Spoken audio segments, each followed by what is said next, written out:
thank you for your time. Thank you for where we've been over the last year. And this is always this March meeting is always the it feels like the beginning of another year and another cycle for us.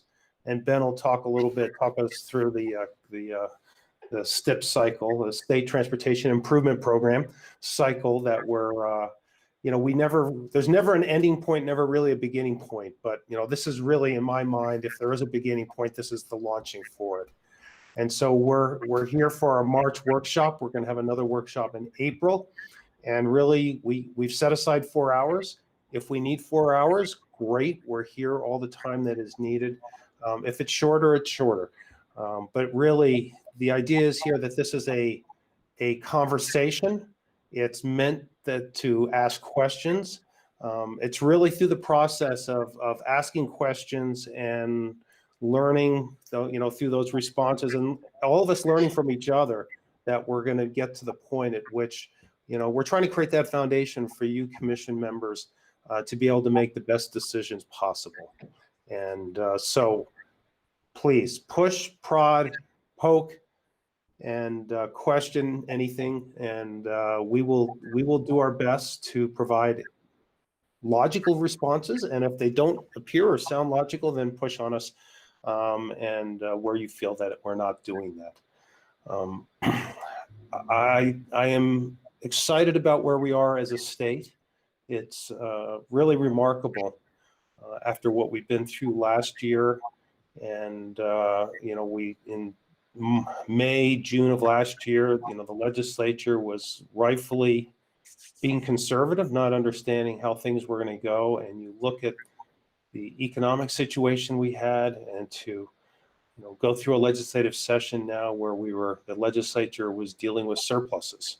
And I think as I reflect back on some of their actions that we'll talk about here, it's really an acknowledgement of the trust that they have in the process that we have with the Transportation Commission, with the department's ability to deliver what the commission puts on the plate, the actions that the legislature took. And we'll talk about those. So their generous actions create opportunities and challenges, and lots of work for all of us. So again, this will be hopefully informative, hopefully entertaining. If we need to break in, get Jim and Natalie to break out the guitars, we're learning all new talents. I didn't know Natalie had to play the guitar as well. Yeah, she's been holding out. we can go down that path. Wayne, would it be okay to share with the commissioner some of the conversations that you and I have had? Of course. And I just wanted to let I know some of the commissioners are aware, but just amazing how fast time goes. I remember when John and I were trying to talk a business entrepreneur from Cache County into joining the Transportation Commission. But Wayne is nearing the end of his second term, his second 6-year term, and just a remarkable streak of service. Governor Cox, as Governor Herbert, likes to allow people to serve, and then to allow others, after that 2 terms. So Wayne and I have talked about it, and I don't believe, Wayne, any hard feelings with this as progress moves on. And so the governor is in discussions looking, because Wayne sits in a Region 1 position. And so the governor is in conversations with folks in the 5-county area up north. And so I have asked Wayne, his term ends at the end of April. And in light of what we're going to talk about here today, I've asked Wayne if he would be willing to stay on through the end of May. And he's graciously nodded his head, and he's still nodding his head. So good. Thank you. Agreed to do that. Wayne, I don't know if you want to say anything, or sorry to put you on the spot. Well, I'll just say it's been a great ride. I've enjoyed the position a lot. I've learned a lot. back when we had in-person meetings, I enjoyed traveling to all the different corners of Utah and seeing this beautiful state from so many different aspects. Um, I really enjoy seeing how UDOT works, and I think it's safe to say that that under Carlos's leadership, we really have been the envy of all the other states in our Department of Transportation, and it's been great to be a part of that. I've enjoyed the ride. I'll continue to enjoy it through till the end of May, and I'll be a fan after that. You know, Wayne, I don't think anyone's taken more pictures as we've gone around the state on these commission meetings and tours. You should think about publishing a picture book some point. Yeah, I've got them all in an album. Nagi, anything you'd like to say before we turn to the agenda? If that was the motion, Carlos, motion denied. All in favor? Aye. Well, Carlos mentioned that this looks like a brand new year. In fact, it is. Persian communities, they're going to be celebrating New Year this Saturday. And it's amazing. It's going to be the first day of the month, first day, first week, first month, and first of the century, 1400. That's what the year is going to be. So it is a spring. It is a brand new year. And if you have missed your new resolution for the last Christmas or New Year, this is another time to start. But as I promised last 3 months ago, this is going to be a brand new year for all of us with good news, more of health, more of the prosperity, more of hope. And yes, we may lose few friends, but by George, we're going to have a lot of good things to come our way. The world is going to be a brand new world for all of us. We learned, I hope, from the past experiences of the last year. I hope in the process we have gained more friends, and we have checked on more families and connected with more of the families that we had forgotten or the friends. So this is a brand new year for all of us, no matter Persians or Americans or other nations. So let's work together, enjoy one another's company, and say, welcome spring. Thank you, Carlos. Thank you, Nagi. Any of the other commission? Oh, Lou, you got your hand up. I do. That's very polite. Not our usual style. I just wanted to add there'll be other opportunities to again, thank Wayne for all of his contributions, but I've been able to sit next to him for these many years. And as he says, it's been a good ride. It's been a lot of good rides, and I've learned a lot from him, and we've served together on the Corridor Preservation Committee. And I appreciate so much his wisdom and his friendship and his experiences. And there are no goodbyes in this business. We know where to find you, Wayne. Question is if we can catch you. But thank you very much, partner. It's been a great run and lots more ahead. So thank you. Thank you, Mr. Chairman. Thank you, Carlos. Appreciate it. Thank you. And we will have other opportunities to embarrass Wayne and thank him. Okay. Well, not seeing anyone else. So our agenda we have in front of us, Linda will give us a brief overview. So Linda's not going to go the full legislative session because there's other players in that, but she'll touch on the legislative session, and then we're really going to hear from Becky. Will be, how the money came to us and what's available for the commission, and then Terry's going to spend some time talking about, really what was laid out for programming of projects that we're going to do on that. But we're going to then go, Ben will, of course, talk about process for us. So if there's any questions on what we're trying to cover here, or if there's any questions on any subjects, transportation related, that any commissioners would like to ask or go down a path on before we jump into the specifics of the agenda, I'd be glad to discuss as best as possible. I wasn't going to do introductions, but if commissioners see folks that they'd like, I think most of us.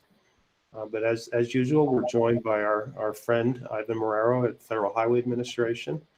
And Ivan, do you want to maybe share the fact why we may not see Brigitte for a little while? Sure, Carlos. How's my sound this morning? Oh, you sound great. Good. You see, I see a guitar. Yeah, Yeah. get the I three do of have a you. bass guitar back there, but like I said before, I have no idea how to play it, so it's just there for show. Anyway, but glad to see we got so many talented people in that commission. Yes. So anyway, Brigitte, we have a vacancy in our West Virginia division office. Our division administrator there moved on to another job, so she volunteered to go over there and serve for 3 months as the division administrator. So we will be without Brigitte for the next 90 days. So hopefully we can survive. So wish us luck. Yes. That means that I will be making all those great money announcements for the next 2 or 3 commission meetings. Okay. Well, we hope you stay busy with those announcements on it. Yep. Yep. So, Linda, are you? I don't see you on my screen. There you are. Yes, I'm here. Good morning. Good morning. So as Carlos stated, I think what everyone's really interested in today is talking about projects and budget. So I'm not going to spend much time at all to talk about the session. All I'll do is just highlight what happened with the State Infrastructure Bank. There were a few bills that impacted the State Infrastructure Bank. And one of them opened up the SIB to be used for sewer and water infrastructure. If the infrastructure is owned by a public entity, I anticipate that in the future, you're going to see requests for sewer and water projects. Another provision that will affect the SIB is there was a bill that changed some of the administration for MIDA, for the Point of the Mountain Authority, and for the Inland Port.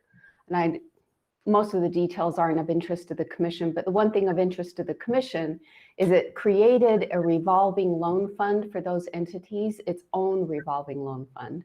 And it also provided provision so that the current MIDA loan, there's a $14 million MIDA loan in the SIB that will now be repaid back to this new revolving fund.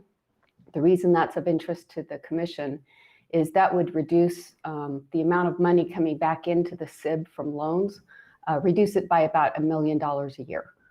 So that will just reduce the amount of money that you have available to lend back out to other projects. There was one other bill that affected the SIB, but I'm sure that Becky's going to cover that when she talks about bond authorization. So that's all I was going to present today. Any questions? I do have Carlos one. Yes, of course. So Linda, on the sewer and the water projects, tell us what kind of limits we're talking about. Any open limit? There's no limit at all? None at all. None at all. So there was interest in the specific language evolved over the session. So it was broadened a little bit. Originally, it was sewer and water projects that are specifically owned by a municipality. Then it was changed to owned by a quote public entity. So what's really going to be the limiting factor there is the amount of money that's in the SIB, and there's not much money in there available to lend out. So it's where the bill ended up made it pretty broad and pretty liberal about sewer and water projects. So we'll just see what kind of requests we get and how much money you actually have available to lend out. I know we do the sewer and the water project through the CIB, and they have a very low limit of interest. So I was just wondering if we're going to be in the competition or in the cooperation, or what we're going to do. So they can use shop around for the first to UDOT and then go to CIB, or to go CIB first, come to UDOT next. Yeah, we don't know. I mean, it didn't change the terms for the loans. It's still 0.5% above the state's bond rate. It didn't change the terms for payback. It just changed the eligibility. Okay, thank you. Mm-hmm. And Nagi, I'm not aware of, usually there's a poster child or a reason for that. I'm not aware of what was driving this. Right. So. Okay. Okay. Anything else for Linda? Not Natalie? Just, will you make any progress on the state plane? 0. No, it was disappointing. I don't know if Becky's going to cover that in her session, but as the commission knows, we're the owners of 2 I'll say older aircraft, and it was really at the point where we're not able to. It's costing a lot more to maintain them, and we're getting a lot more downtime. And so, this year's request that the governor, put in his budget was that we would, go for $7 million of one-time money.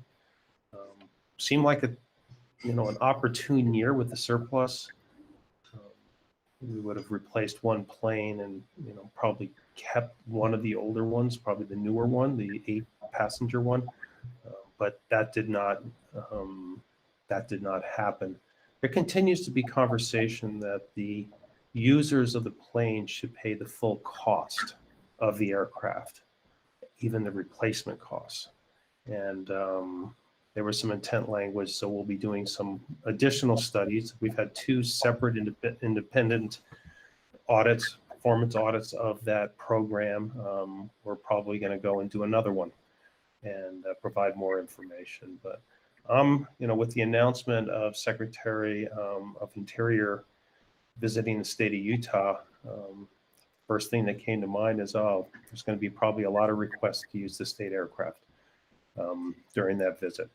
And so maybe that will help highlight the importance of that flexibility. So we appreciate your encouragement on that. Anything else? Well, again, we'll get into some of the details here. Ben will give us a process overview. He'll orient you on where you can find that for you and for the public. And but this is the time to ask questions and to kind of push and prod. Okay, so Ben. Thank you. Good morning, everyone. Good morning. I'm going to share my screen.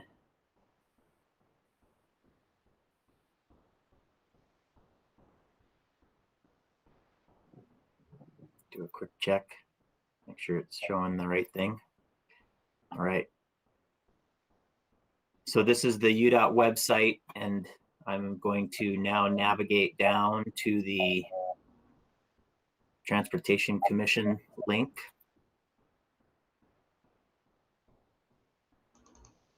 And on that Transportation Commission page, I'm going to click on this process link in the middle of the page. And I'll give a high-level overview on the process. So some of this material, or most of this material, is similar to what we've talked about in the past few years. So first of all, this is an excerpt from Utah Code 72-1-303, which has a couple of the items under the duties of the commission that are relevant to our discussion today and over the next few months. The first one, determining priorities and funding levels of projects. And then the second one, talking about doing that in public meetings and providing for public input.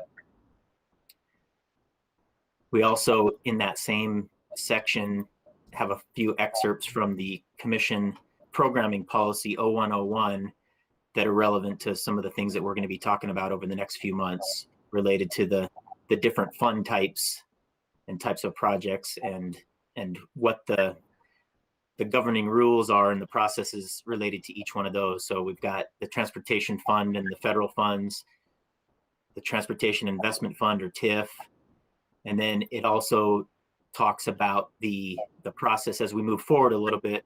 We'll be doing this a little bit later in the process for the statewide transportation improvement program, or STIP, and how those approvals and the public comment periods go with those. So that information is under that first process introduction. The second point here is a high-level calendar of these items, and a lot of activity and a lot of discussion is going to happen over March, April, and May. And so we're going to talk about more details later through this presentation today, and have some more specific milestones with each one of those. And we likely will add some detail of those milestones and present them in some additional formats. But this is our high level calendar that we've used before.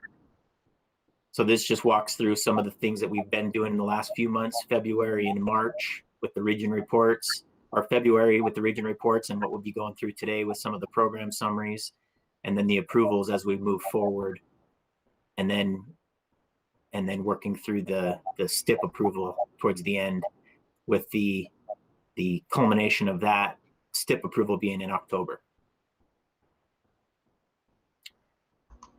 And then we also have a programming schedule, and this is a high level programming schedule, but we will have some more detailed stuff that'll be in context with some of the things that Nathan Lee is going to present later in the presentation that'll make this more sense. But the point of this is to illustrate that certain programs are requesting approval in different years, and that's related to a few different things. You know, for example, some of the programs need to have a longer horizon plan to have the funding in place at the right time to be able to prepare for those projects, where others it's easier to do in a yearly programming.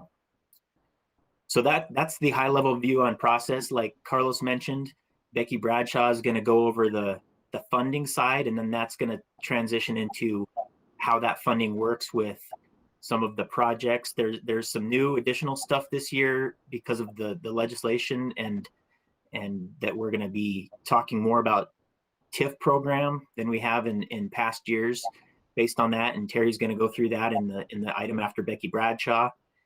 And then Ivan is going to talk about our funding flow for the transportation fund combined with the federal funds. And that works with Nathan Lee's presentation on the programs with respect to those two funds. So with that, are there any questions on process before we get into the numbers and the projects and the programs and all that fun stuff?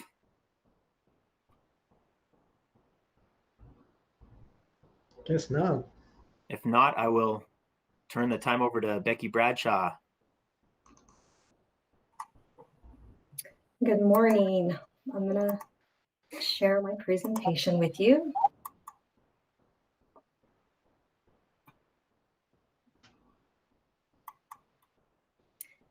And then just dive right in. This was, I think, my 11th session. So it was, it seemed to be the top 3 busiest sessions for me. But this is how I'll explain how it panned out. So this slide shows the estimated revenue and expenditures in dollars for the transportation fund. The table on the left shows consensus revenue estimates for fiscal year 2022. We are expected to receive approximately $675 million.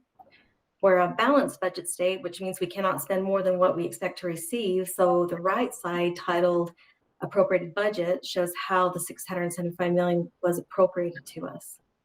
The programs in black represents our 6 line items. The red represents the funds that are transferred out. You can see there 30% is transferred out for B&C roads. 46.7 million of motor fuel and special fuels transferred into the TIF program, and 12 million to other agencies as directed in code.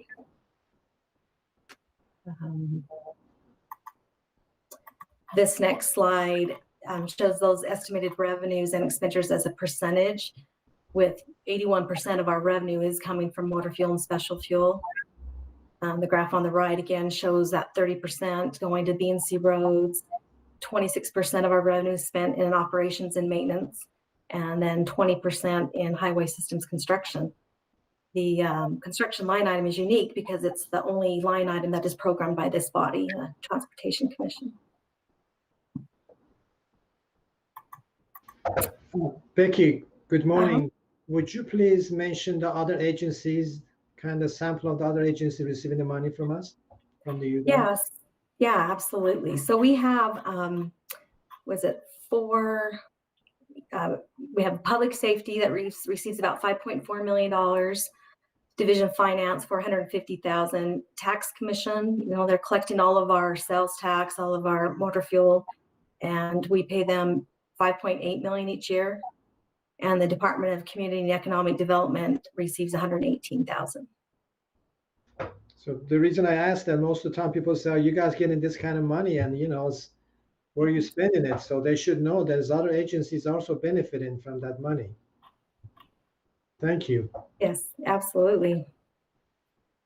So here, this slide shows the history of our motor fuel and special fuel. We saw a spike in 2015 to 2016, about 16% spike. This was due to the passing of our new gas tax that was implemented in House Bill 362. Motor fuel and special fuel dropped in fiscal year 2020, you know, last year, by about 2%.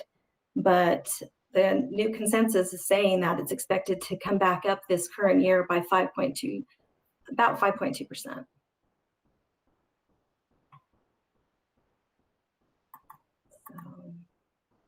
Now we'll talk about the Transportation Investment Fund. Again, the table on the left shows the consensus revenue estimates for fiscal year 2022. We have 3 sales tax earmarks left. We've got some motor vehicle registration fees, and then again, that transfer of motor fuel and special fuel that's coming from the Transportation Fund. This year, we were also appropriated $768 million of general funds. I've highlighted this amount in green just to show that it ties to those estimated expenditures on the right side of the table. The general funds were appropriated in House Bill 433, amendments related to infrastructure funding, and Senate Bill 2, New Year Supplemental Appropriations Act. Terry's going to talk a little bit more about these projects in her presentation. I wanted to show this revenue and also show that with House Bill 433, it created a new fund called the Cottonwood Canyons Fund. This fund is to receive sales tax transfers from TIF. This transfer is shown here in red and is expected to be around 11 million in fiscal year 2022. I've got the next slide. I'm going to try to explain how that is calculated. That was kind of fun to try to figure out during the session, but I'm gonna attempt this in this graph here. So what it is the Cottonwood Canyons Transportation Investment Fund was created within the TIF. The legislature will appropriate money from the funds for public transportation or transportation projects in the Cottonwood Canyons of Salt Lake County. The money deposited into the fund will come from TIF. It is calculated by taking the sales tax revenue collected in the current fiscal year that exceeds more than 3% of the previous fiscal year's growth, then multiplies that by 25%. That amount carries forward and is added to the next year's growth with a cap of $20 million. So, if you're looking at what actually happened in 2020, we received $617 million with those 2 sales tax earmarks. We're projected to receive about $674 million in 21. That's a 9.24% increase in growth. So we take everything over 3%, figure out what that dollar amount is, and then transfer 25% of that to what we're calling CCTIF, Cottonwood Canyons Transportation Investment Fund. Then in 2022, that 9.6 is a given. It's going to be transferred out in 2022, plus the growth over 3% that occurs in 2022. So as you can see, that amount just is, increasing every year until we reach a cap of $20 million. And I'm projecting that to happen in fiscal year 2025. Do you have any questions before we move forward? Who was the brainchild behind this formula, Becky? I'll have to turn to Carlos to answer that question. I have a question. Go ahead, please. Becky, from the point of view, if you're in the transportation business, if you're a trucking company, how does Utah compare with its surrounding neighbor states in terms of taxes and fees? Are we kind of on a par? or higher or lower from those other states? You know what? I'm gonna have to turn to Linda. Are you talking with like what other states charge for motor fuel, or just the percentage of sales tax we get? Well, Well, all those things combined. yeah, Sorry, sales, go ahead, Linda. Oh, I'm sorry, I was putting my earbuds back in. I was just asking how we compare to other states around Yes, us. from So a revenue perspective. Yeah, for the fuel tax rate, if you look nationwide, we're kind of in the high end of middle of the road. Wyoming, before they increased their fuel tax, there was a huge difference between what we charged and what they charged. So we're actually kind of high end of middle. In terms of heavy vehicle use taxes, I'm not sure exactly where we stand on that, but the fuel tax, we're kind of in the middle. And Wayne, I would say that there's very few states get the sales tax the way we do. Yeah. Really, if we were in any other state, the conversation would have stopped with Becky's conversation on the transportation fund. And Becky, if you go back to that slide. That's TIF. Go back one more. you want this one? Right there. That would probably be the end of the conversation. And what the commission would be working with is that 137 million that's shown under highway system construction. And, so what a lot of states struggle with is even coming up with the match to the federal program. So obviously there's a federal program above and beyond this, but this is the piece at which we would match the federal program. So Utah is unique in its level of support for transportation. Thank you. That's helpful information. And maybe even though we may be on the high end, I think most truckers would probably acknowledge that Utah roads are among the best. Well, and maybe Senator Van Tassel might want to weigh in on former Senator Van Tassel, excuse me, Karen, because he has been involved in the discussion on fuel tax as well as with the truckers, nationwide. He's been part of a group looking at this, and the trucking community has been a supporter of fuel taxes, but they have not supported things like tolling. And so they have been a good supporter of the idea of we need to pay for the roads. I don't know, Kevin, if you want to add or correct anything. I would say that is exactly right. Wyoming suffered and they finally had to bite the bullet and they increased their fuel tax 10%, 10 cents a gallon, which caught up with where we were at. This is interesting. This sales tax portion, that carve out is based upon what the transportation industry contribute to the sales tax base. Mhm.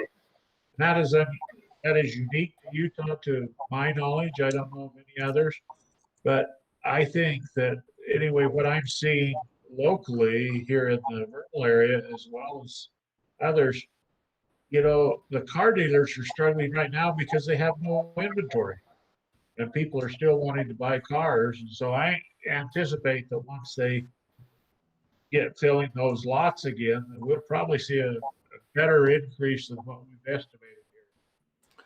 Wait to see how that happens. This is over the last weekend. I had opportunity to travel from Bangerter Highway up through the 7200 North. And I will tell you, Carlos, what a change that has made in that section of the road. Mhm.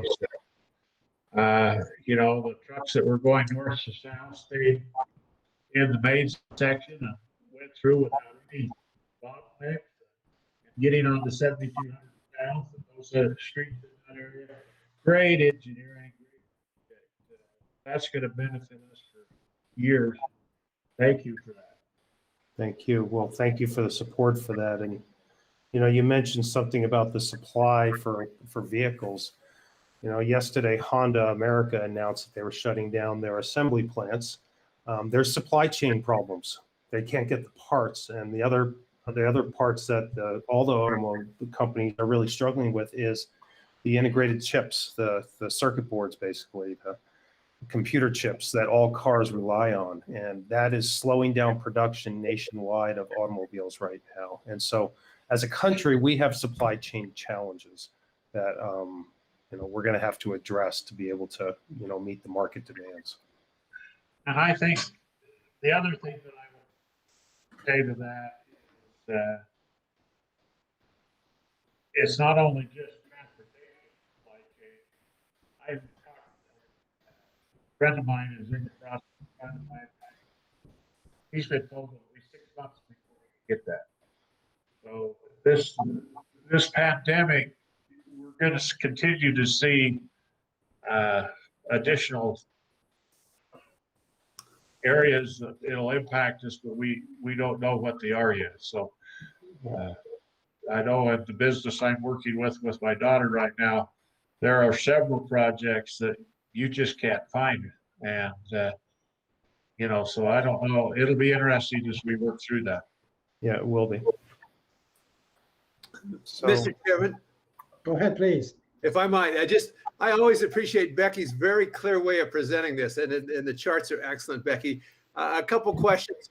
How do we get $7 million a year in interest? I'd like to see some kind of place that I can get that kind of money for my return. And my second question after that is, how soon will we use this Cottonwood Transportation Investment Fund? Will we just keep building it up, or are we actually going to outlay that right away? So my two questions and my appreciation.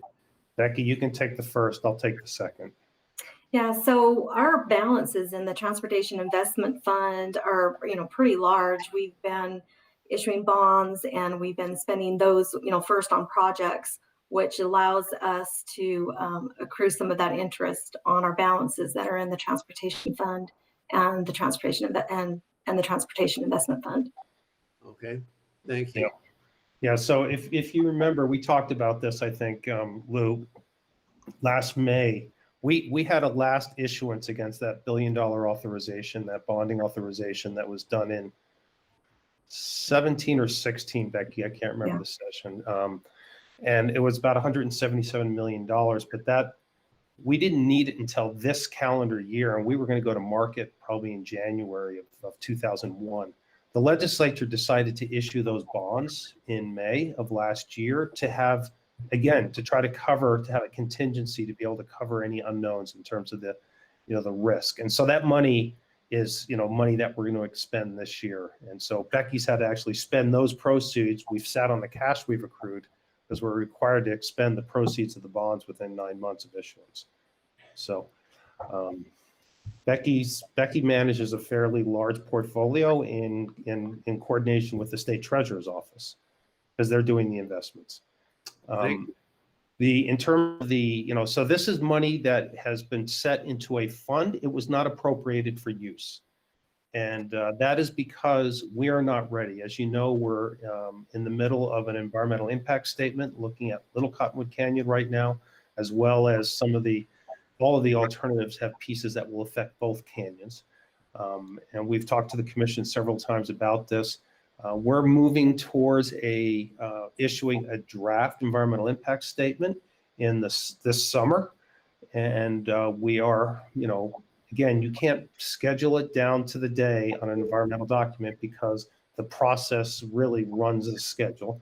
But we're hoping for a record decision end of this calendar year, early next year. And then once we have an idea of what that solution is, then we'll work with the legislature on actually appropriating it towards that solution. But if you remember, those solutions ranged in cost from, you know, I don't know, high 400s to, you know, over $1 billion. So this is a down payment. And also all of those alternatives required operation and maintenance, you know, to operate, because they're all 5 of the alternatives are basically transit and different transit modes, but they're all require ongoing O&M. And so I think this was trying to establish that that revenue source for that process. Thank you very much. Commissioner Van Tassen has a follow-up question. Go ahead, Commissioner.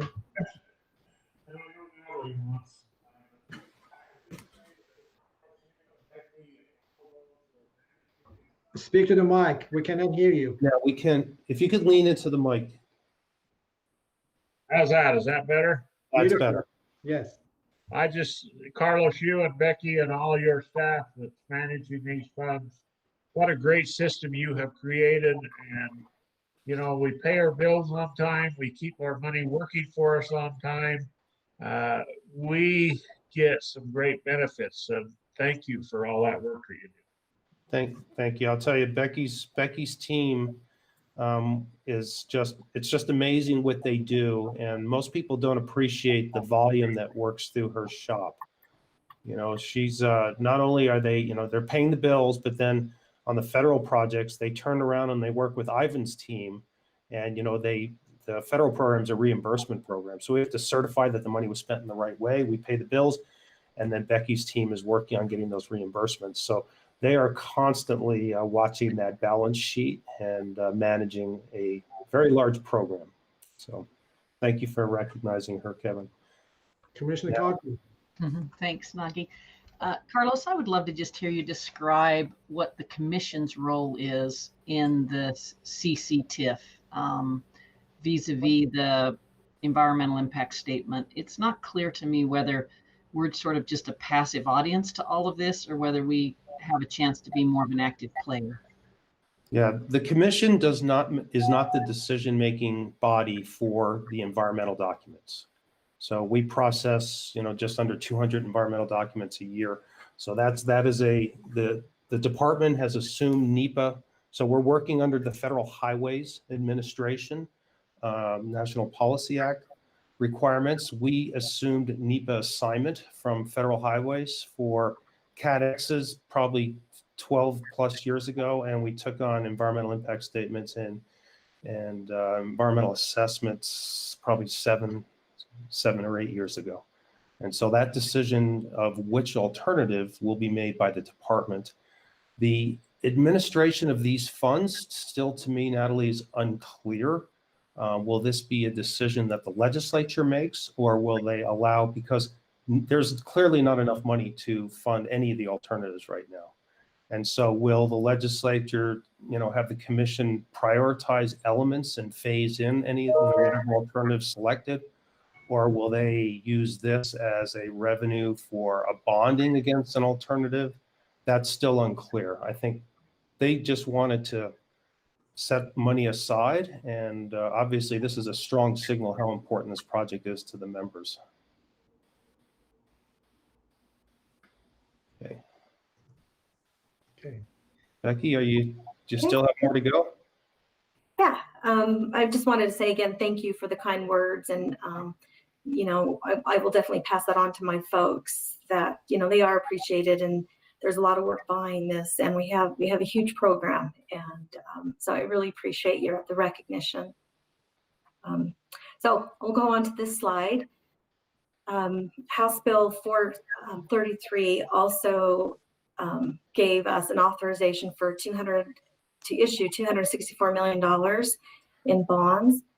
And it came with these projects identified to use those bond proceeds. Terry will talk a little bit more about each of those projects in her presentation. I just wanted to show this here to show who's responsible for the repayment of the bonds. The Transit Transportation Investment Fund will be responsible for the first 5 projects on the list, with UTA providing $5 million per year for 15 years for the front runner commuter rail system. And then the last 2 projects will be paid back by the rail restricted account.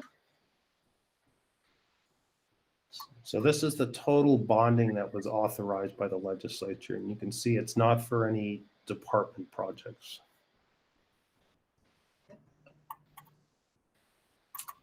The Transportation Investment Fund also received an appropriation of general funds in House Bill 433 with $100 million for the front runner commuter rail system and $1.6 million for the rail station in the city of Vineyard.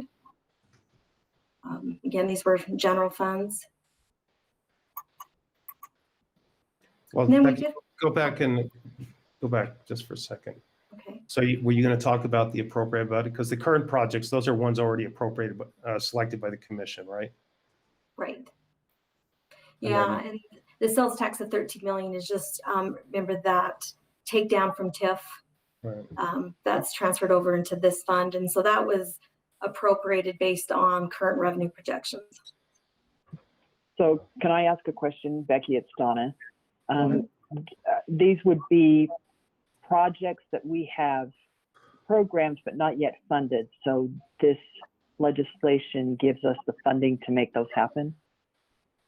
Yeah, when Terry and her group meet to program this money out, we're counting on future revenue projections, right? So as they're putting projects out there into the future, we're counting on this, and then each year we have to appropriate it to our budget. These are projects that the commission has selected. Right. Thank you. And if Thank you you remember, for that clarity.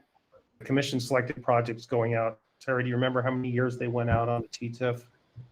I think we went out 2 years, I want to say. Ben's nodding his head yes, so Okay. 2 years. And so those they're basically appropriating, we had projected anticipated revenue, and we gave that number to the commission. You guys picked projects in those 2 years, but they actually have to appropriate the money in in each fiscal year. So here they are, funding what you had already decided.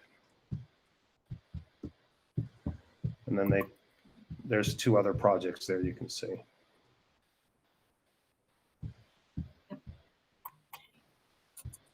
So we also received general funds to pass through to other entities for various projects, with 1.3 million going to our newly created rail transportation restricted account, as you can see there down below the line in yellow.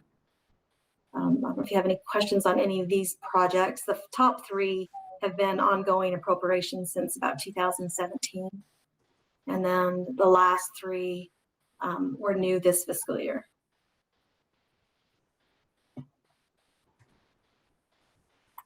Okay. Question? And lastly, we have House Bill 240. Becky, go back. Wayne had a question. Yeah, I had a question on the the item freight logistics electrification demonstration project, $5 million. Could you elaborate a little bit on what that is exactly?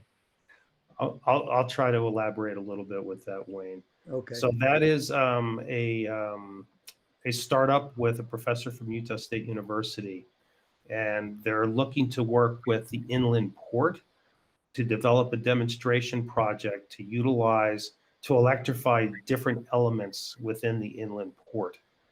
And they're looking to use this money. They're going after some Department of Energy money, some very significant grant levels that they're looking at. And a lot of this is inductive charging. And, there's been various smaller projects up at Utah State University. They have a test track in operation right now. And so this has been something that folks have been pushing for. So this is general fund money. It's not, money that would come to UDOT. So we're just the pass-through mechanism. So basically it's giving Becky's folks the opportunity to do more work. Thank you. Nicely Carlos? put, Carlos. I have one, going back to the double tracking that was appropriated, passed through. Yep. Is that project ready to start construction, or we still got to do the environmental and all of those? And this probably isn't our project. No, it's UTA's project. And Terry, do you want to talk about where UTA's at on this? They still have a ways to go on this.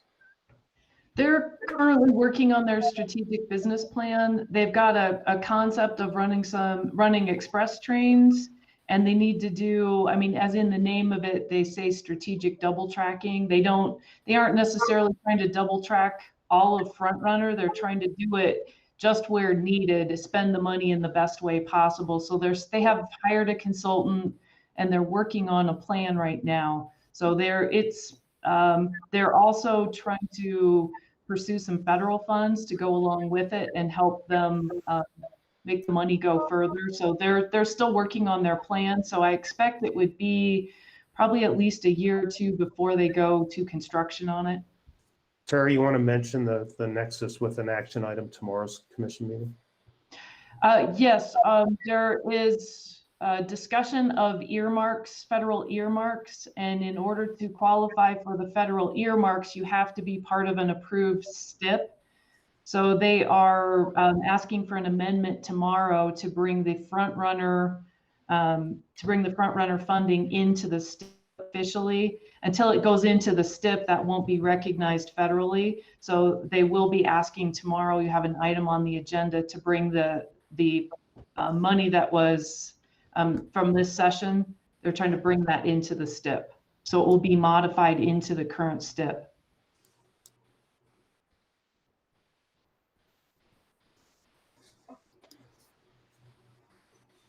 We good? Anything else? Thank you for that, Terry. Okay, I'll continue then. My last two slides really are just about House Bill 244. UDOT oversees the County of the First Class Fund, which receives a portion of 2 local option sales tax and a local option motor vehicle registration fee. House Bill 244 just authorized a bond issuance of $20 million for these 2 projects that you see here on the screen, which will be paid back from the County of the First Class Fund. And with that available revenue that's in the fund, it also is requiring UDOT to transfer a one-time transfer of $8.7 million to those cities that you see there in the left table, and on the right, $10.6 million ongoing for the next 15 years to those cities that you see there. I don't have it in the presentation. Linda reminded me, but there's also a $30 million bond authorization if any of the cities in the County of the First Class would like to receive a loan and use this money here that they're receiving to pay back those bonds. Not really sure how that's going to happen quite yet, but that's what this, that's what this bill's rolled out. A mechanism for them to do that. So for those of you who don't know, County of the First Class, this is Salt Lake County. And this is a portion of the sales tax in Salt Lake County that was passed in the late 90s. It was tied to the original light rail funding. And it was part of the compromise to get that light rail funding through, that a portion of that sales tax increase would go towards roads. It has historically been a fund that the legislature has worked with the county on. When Becky started her presentation, she said for her, it was one of the top 3 busiest sessions. This bill was the reason Becky was so busy. She spent countless hours with the legislative members that were involved in trying to craft this and find a compromise on this. And so she probably ran hundreds of scenarios for them. So Becky is basically just she's the machine behind distributing this money, but none of this money comes to the department. The famous quarter of a quarter. Yes, it is. Yeah. So, okay. That concludes my presentation. If you guys have any other questions, or maybe I can direct to Carlos to answer. Becky, why don't you talk a little bit about our employee compensation? So yes, that was also in one of the appropriations bills that they did reinstate the 3%. I'm not sure if it's going to be a COLA or general increase yet to our employees, with also funding any healthcare benefits increases that we'll see this next year. So excited about that. Yep. Becky, just for further digestion of this great information, will this be part of our Transportation Commission website? Absolutely. Your presentation? Okay, thank you. Absolutely. We'll add it. I knew that was the answer. I just wanted to, have you get to say it. Anything else, Nagi or members of the commission? Good job as usual, Becky. Good to see you back. Thank you. Okay. Now we're going to go into the fun stuff, Terry. It's all Okay. fun, Carlos. It's all fun. Yes, it is. And Terry's going to make this really simple and easy to understand.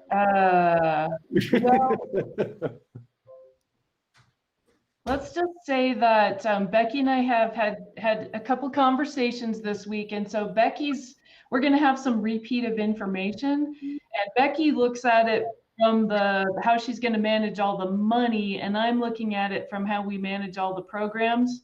And when I say we, that's Lisa and me working with all the regions who have to deliver all the projects. So I've got a slide. Let me see the slide I have up right now. I tried to put it in a structure looking really at HB 433. That's where the majority of the project, some of the project stuff the commission's going to be dealing with happened. Also a little bit SB2 and SB3. So I'm going to cover 6 items for you. And this table is meant to show what's in orange are areas that the commission is going to be responsible for programming. And everything that's in orange, just this is the spoiler alert, is about $5 billion worth. So a lot of work for the commission to do this year and a lot of information to absorb. I think we all thought last year, end of session, going into programming workshop, that we'd actually be doing some pretty large programming out of TIF, and we ended up taking a little bit more conservative route and holding back and trying to see what happened through the pandemic. And now we not only have TIF to program, but we have 700 and some million in cash to program as well. We've got quite a few guidelines for the 705 million, but I will try to walk you through all that. I've got about 25 slides here, not to let that scare you. Every other slide is kind of your outline slide of this table, so you can just keep track of where we are through the presentation. But again, we're going to hit 6 basic categories here. So any questions about how we're going forward here? Okay, I will start right in. So first slide, we call these legislative projects, which means we will do what it says in the bill. And the bill says we will deliver, I believe it's 16 projects. We're going to deliver all of these projects for $705 million. You may notice that they don't have dollar amounts along with each project. They don't yet. This is something that probably everybody who's on this this meeting today has been working on, trying to understand our timing on projects, how we're going to deliver all these projects. This is 705 million general fund will come in the form of cash in FY22. So that means we would want to try to get these projects moving with cash. So we're trying to understand how to fit them along with our regular program, how quickly we can deliver them without overloading our system. We only have so many people available to manage the flow of projects and do environmental documents. And so we're trying to understand how all this is going to fit. So these 16 projects, we're going to manage all these projects, they are all on state roads. And we will, in April, what we plan to do is come back to you with dollar amounts on each one of these and a scope. And I'm going to look at Lisa, and we haven't said this to everybody yet, but we've got one sheets. We call our one sheets, and they're all going to grimace. We have these fact sheets or one sheets we put together on each project, and we're going to try to update all those for next month so we can have all the fact sheets available for you and the project dollar amounts and the date that we think will go to construction on each project. So that's what we're all going to be furiously working on over the next month. So you don't have all the content today. This is really just to show you the program amounts and what's coming. So this is the list. This list is all legislated. All these projects were spelled out, but we will assign dollars and scope to them. Terry, 2 things. 1, we're not going to be furious when we work on these. But 2, Happy. mention the where these projects came from, because I think that's a very good reflection of the planning process. Yeah, and thank you, Carlos, because I forgot to say that. I'll go back to this table. and say that one of the things that I think was great about HB 433 is it was very comprehensive for transportation. It was for roads, it was for active transportation, it was for transit, and it covered the whole state. And so I think that is really important. And in addition to that, the projects that you see, now I'll flip back for you again, the projects you see legislated, these are not the top ones on our ranked list, but they are all on our ranked list. Every single one of these projects except for one is in phase 1 of the long range plan. And I think that's really important because it shows that the legislature was willing to support the planning process and what came together for phase 1 of the long range plan. Just a reminder, long range plan was for 30 years. That represents working with all the communities, using data, having the politicians ultimately through the MPOs will vote on those plans. And ultimately that to me shows a really comprehensive look at what we need as a state. Then it's broken down into 10-year increments. All of these projects, again, except for one, come from phase 1 of that plan. So I think that's a great representation, great support of the planning that we're doing in the state. And it's the planning is really done with all of our partners across all modes. And I think that's why a lot of people are really proud of what they came out of in HB 433, that it was multimodal, covers the whole state, and really stuck with what those important projects are. Terry, thank you so much for that clarification, because I've had a handful of people just kind of say, did they just pull this out of, smoke fire in their neighborhoods? And so being able to, I'm sure I could look at Ben's colored sheets and go find all of these things. I have just not taken the time to do that. So you articulating that has saved me a few hours. Yeah, so you will, if you try, if you want to spend the time, you will find all of these projects. I keep saying except for one, and that makes it sound really dramatic. It's a fairly small project, East Zion SR9 improvements. Important project, but it's not a capacity project that shows up in the long range plan. So that's kind of the outlier here. But everything else you would be able to find on our ranked list. Okay, any questions on those legislated projects? Terry, if I could just as well maybe add this, you mentioned this. So there's a control total of 705. The legislature was very careful of, they did not put dollar amounts to these projects, because then the legislature would really own not only the scope and the cost of that project. And so it's our responsibility with the commission to figure out, with that 705, what's the for all of these. And so there's going to be some tough choices that have to be made, but that's the way the legislature wanted it managed within that control total. Right, that's the work that Lisa and I and many others are going to have to do. We've started on it, but we're not there yet. We need another month to be able to get that put together, to be able to put a plan out there for you. Okay, I will move on to so my little guideline here, we have our orange arrow. Now we're going to talk about state roads and the prioritized projects.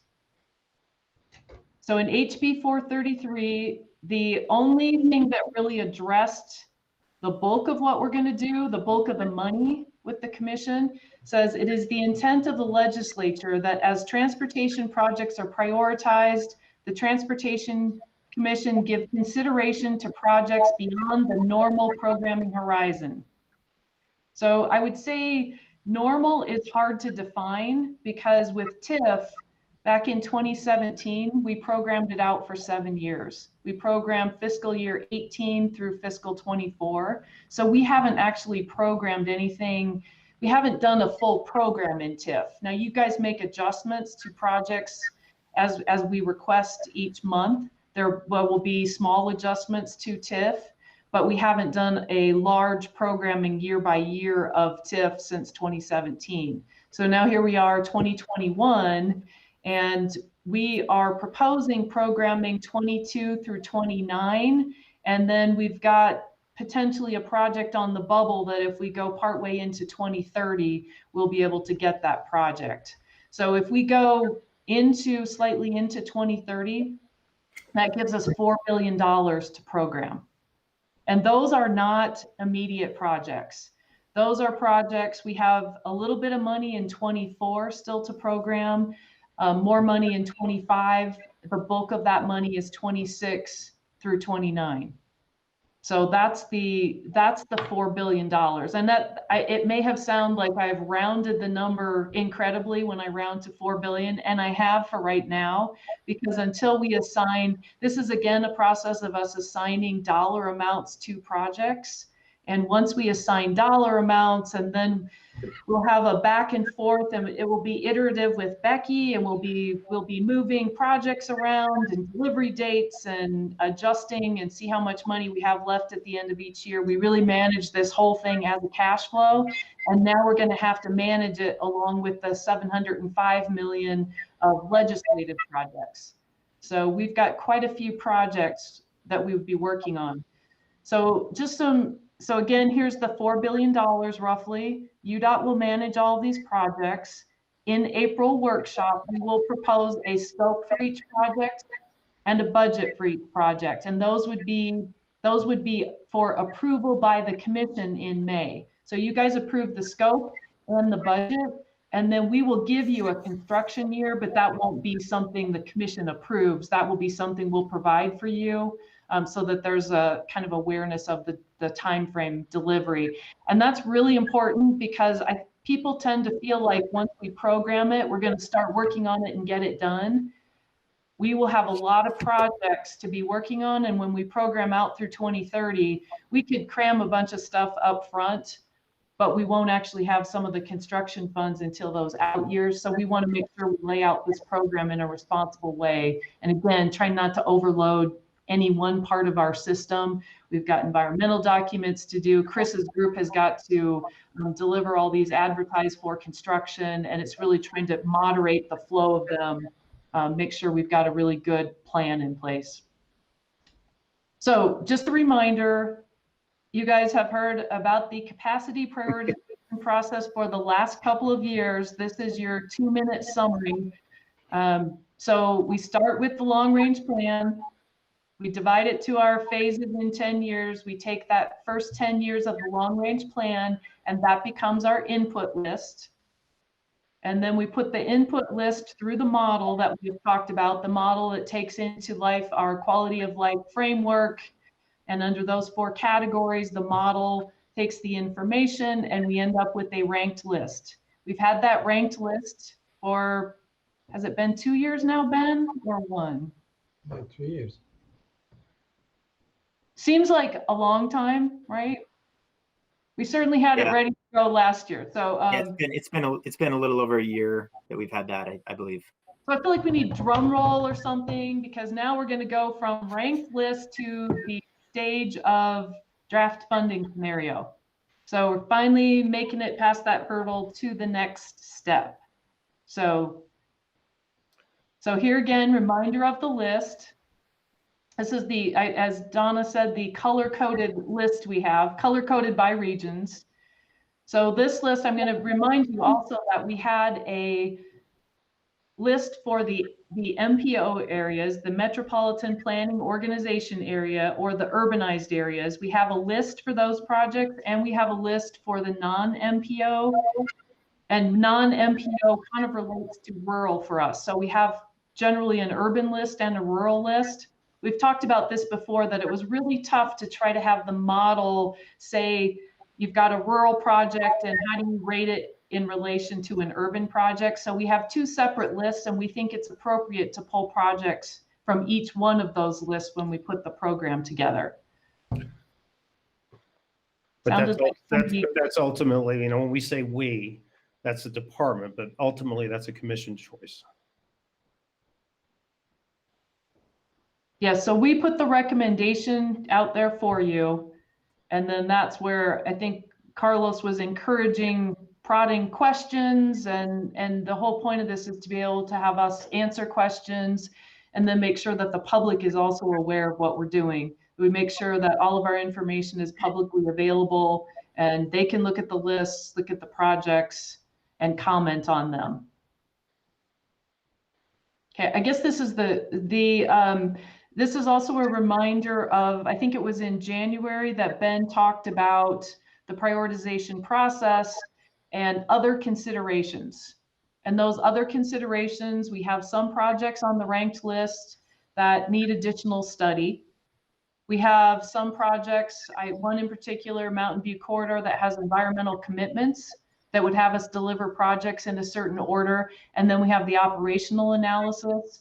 And that operational analysis was mostly around projects that were changing from at grade intersections to grade separated. That makes a big difference on how the facility operates. And so we've got a couple of projects that fit in that category, mainly Mountain View Corridor, Bangor Highway.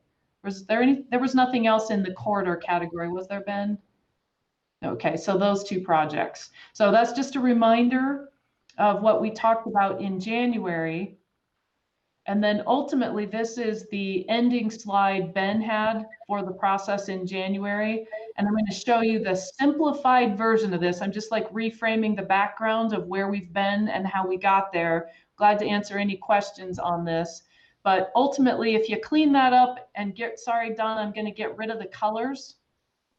But she was about to comment. She took I'm just sucking in my breath. In. Okay.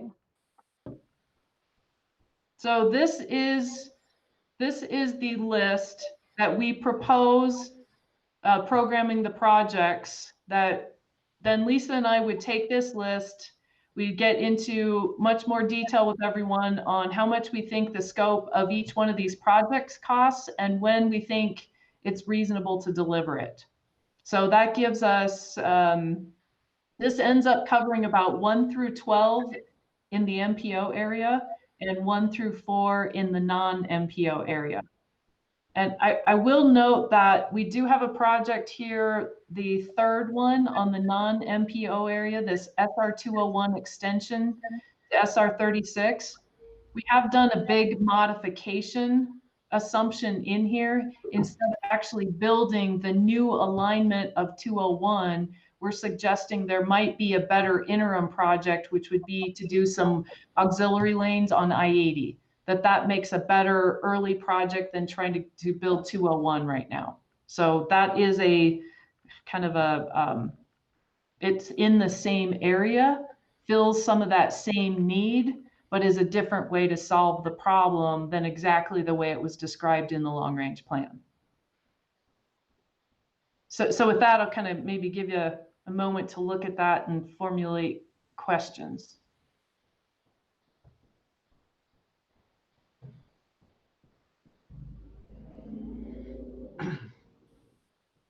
I have a question. I don't know if it's going to be related to this subject.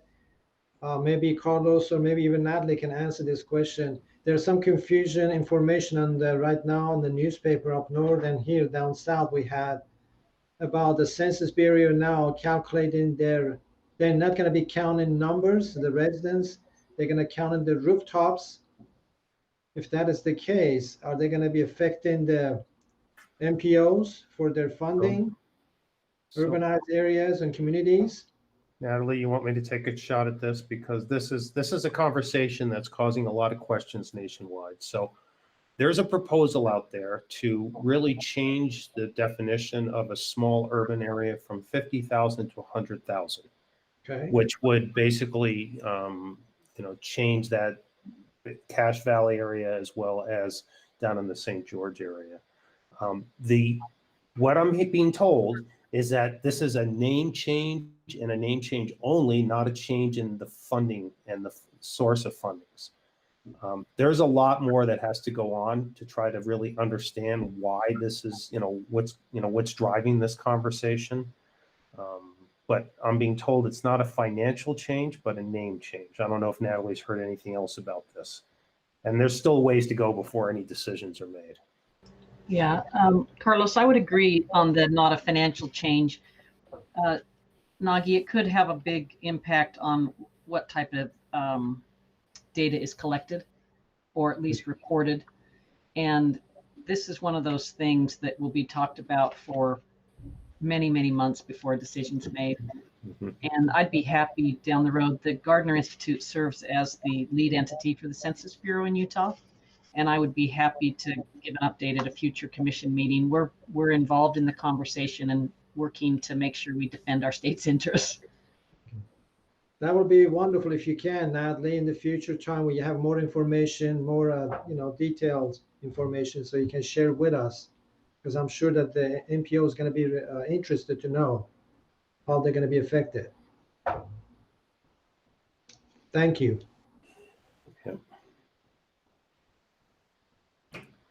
By the way, Carlos, I just wanted to make a distinction since we're in a decennial census year.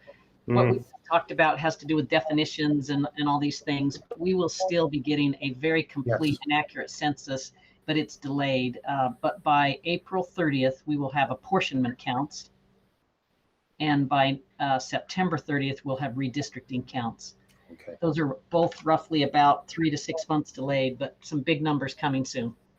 Yeah, and these are really, really important to the state, and really these not only provide urbanized boundary areas, but where certain monies are eligible within those, and it's really, these are important things. So.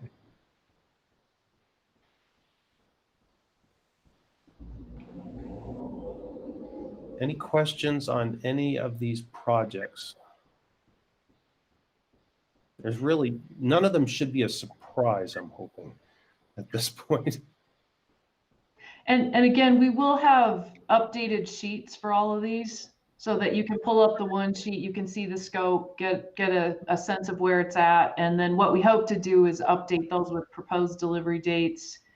And if we change the delivery date, clearly it's going to change how we inflate it and what our estimate is. So we want to make sure we get that refined before we bring it back to the commission. Clearly, if we're going to be programming out into 2030, there will be changes over time, but we'd like to, minimize the amount of times we come back to the commission to adjust those amounts. We'd like to minimize to the extent possible. So that's why we're holding off for right now. We'll come back with those in April. Commissioner Kramer, go ahead, please. I was just going to say, this is very, very helpful. And it's certainly, as each of us on the commission go out and talk to the public who are more than happy to talk to us about this, it's clear that we have planned very carefully. This is not just, oh yeah, we're going to make an off-ramp here. We hadn't thought about this. It really does show wisdom and judgment and long-term planning. And I wish that the public would appreciate that even more. I've been getting a lot of comments about the merge lane off, going north on I-15 with 7200 and I-215. And I just say, believe me, we have looked at this. We've looked at a lot of options. This wasn't just, ginned up overnight.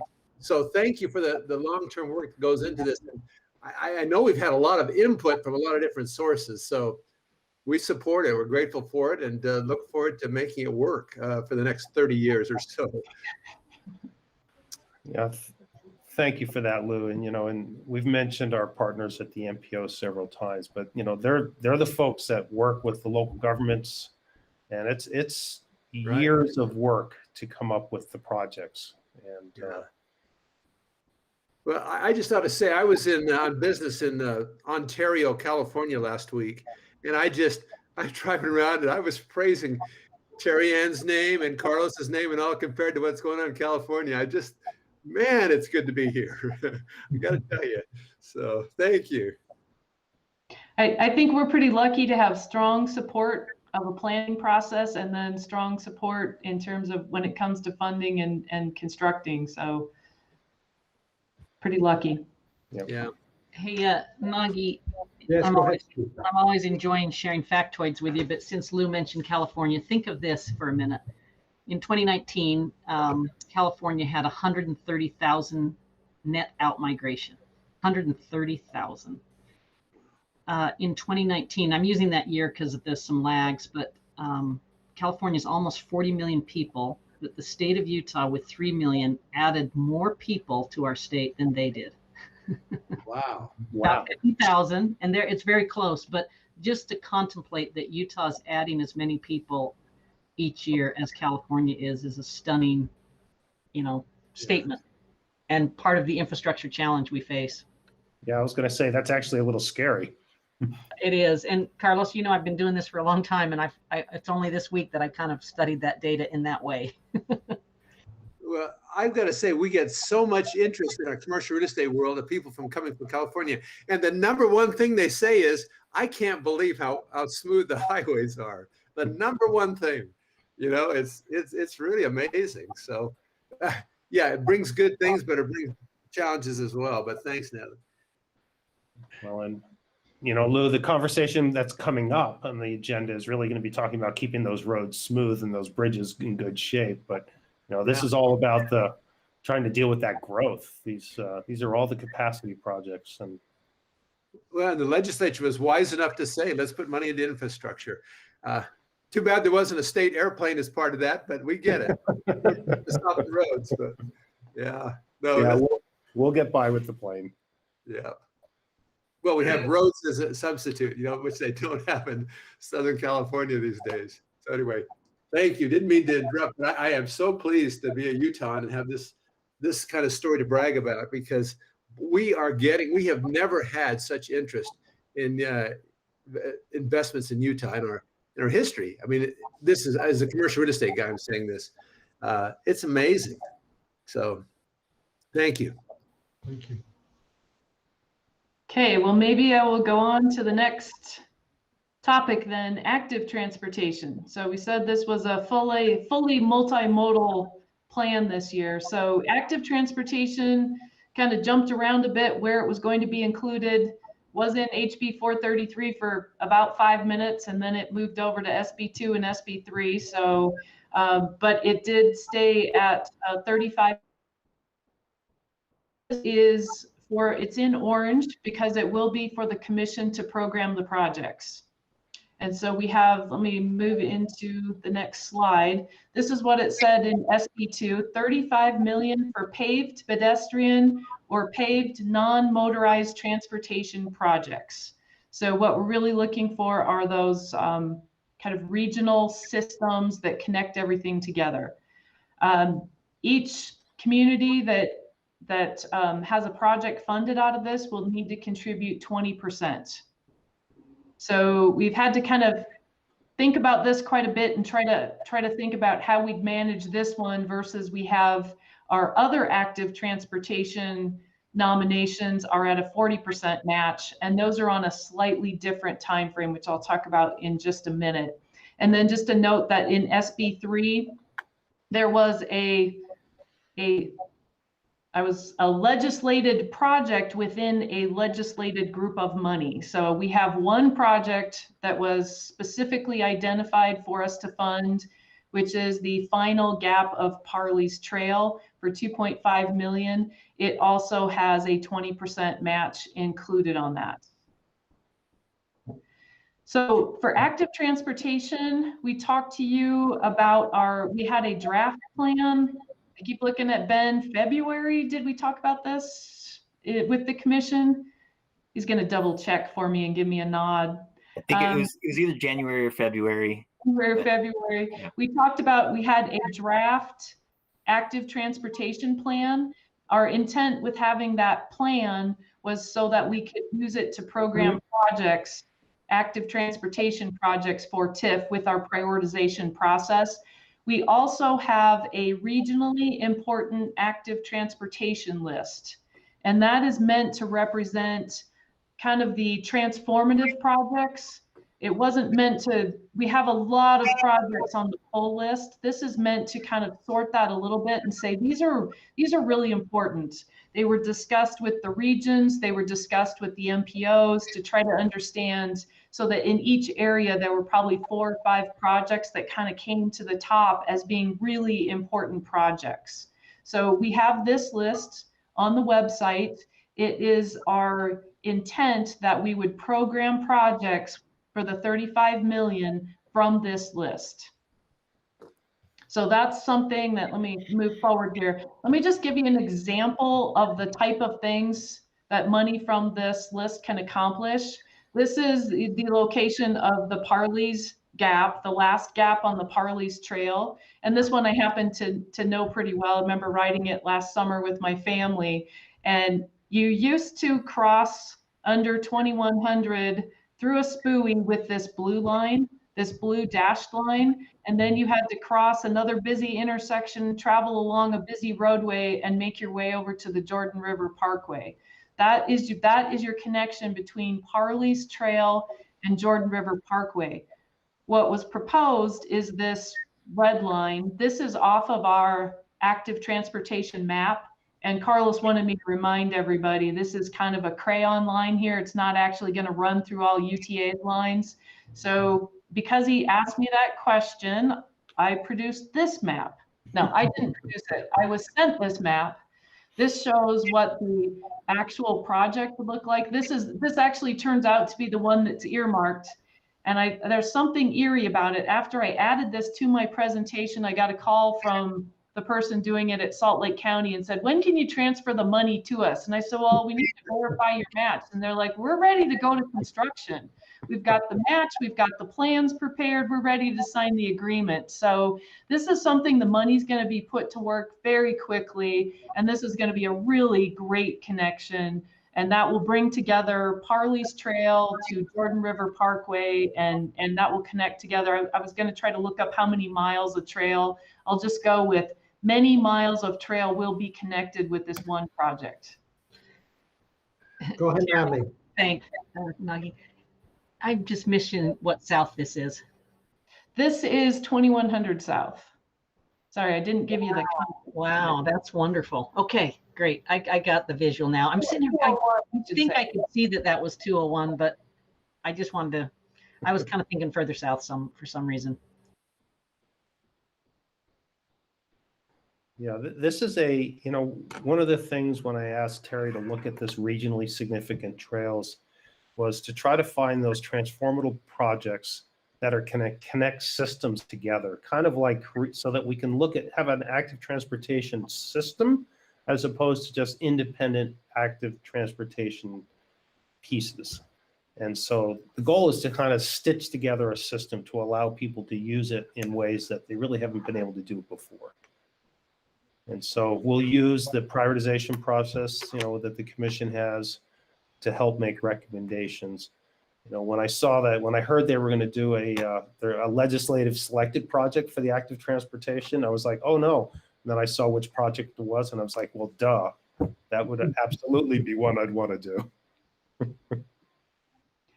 So what I was going to add to this, and I didn't get it added, but was to try to pick one of our rural projects and show you a drastically different project. This one's this one at Parley's is a very short project, a lot of money in a short space, but it's a really important and difficult connection to make. There are other projects we have in the rural areas that take that money and leverage it for much longer systems. And so there are those types of projects that we need to look at as well as part of this list. So just want you to know there's everything from this small project but important connection to some really long stretches of trail that were considered regionally important. Okay, now this is just kind of the summary for active transportation. Again, it's 35 million cash with a 20% local match. That helps us leverage nearly 44 million for active transportation. I have here that we choose from the regionally important list. The projects will be ranked according to our prioritization process that we have developed. And then the funds, we're basically going to consider those pass through unless locals want us to manage the project, or it happens to be on a state route and it may make more sense for us to manage. So there will be a variety of ways that we handle these projects. Just in terms of the timeline, this is going to be a little bit different timeline than the rest of our TIF projects, because we have a lot of data to collect on these projects. We'll do that in March. And then we're going to rank the list in April. And then once we've got the list ranked, we're going to start working on all the estimates, making sure that we've got really tight numbers for these projects. And then we have to see which communities are interested in pursuing the projects and can come up with the match. So we need to give them a little bit of time to do that. much more difficult for them to try to come up with the match quickly. So that we've left a couple of months in that process, and that we would like to make recommendations to the commission in June on which projects should be funded. And then we would go for an approval of those projects in August. I think that also gives a little bit more time in there too. If we have somebody who's struggling with their match and can't quite commit to it in June, maybe by August they can get it figured out. So we're going to have a lot of back and forth on these projects and trying to understand who's got match, which projects they really want to see happen. So there will be some work for us to do here, a lot of back and forth with the communities. I know that the MPOs are already engaged in this, trying to understand how they can help and how they can move things along. And then just to give you a comparison. Terry, sorry. Would it be possible, would we be maybe thinking of bringing that Parley's Trail to the commission sooner than this August timeframe? Yes. Yes, I think they would like to advertise in August. So yes, it's likely we'll bring the Parley's Trail one. Anyway, I think I sent Ben an email on it yesterday, so we haven't totally figured this out yet. So a lot of stuff that is trying to move fairly quickly, and we don't necessarily have all the processes in place, but we want to help them get the money to work because they're ready to go. So just our regular process for TIF active, just to have some dates on here. Again, our regular process for TIF active has a 40% match. So the cash is going to be really attractive for everyone because it's a 20% match and you can do your project sooner. The 40% match, those projects may be spaced out a little bit further, but we are taking nominations through March. That's why this could get a little confusing for people. But then we're going to rank that list in September, because once we get all the nominations in, we have to go through them, collect the data. That list will be ranked in the fall, and then we would go for project approval on the projects currently being submitted under that process would be spring of 22. So the workshop a year from now. And we did put that lag in the process because I think we found the other one went a little, our time frame between ranking a list and asking the projects to be approved and match available and data available was a little bit too short, and we needed a little bit more time in there to do a good process. So that's the difference between the two. I may have either really confused you, or at least you'll have some notes you could go back and look, and I'm always glad to take questions or phone calls on it if they come up. So questions on, I think that covers for active. I would just say, I think it's remarkable of, the multimodal nature of this bill. To have this level of support for active transportation, I think is amazing. So, acknowledge the House and the Senate sponsors on this. Yeah, the pandemic, everybody was on a bicycle, right? Yep. Commissioners, I just, it's all top of mind as well because of this terrible accident that Sean Bradley was involved in. Yep. And, anything we can do to make our people safer is something we should be thinking about.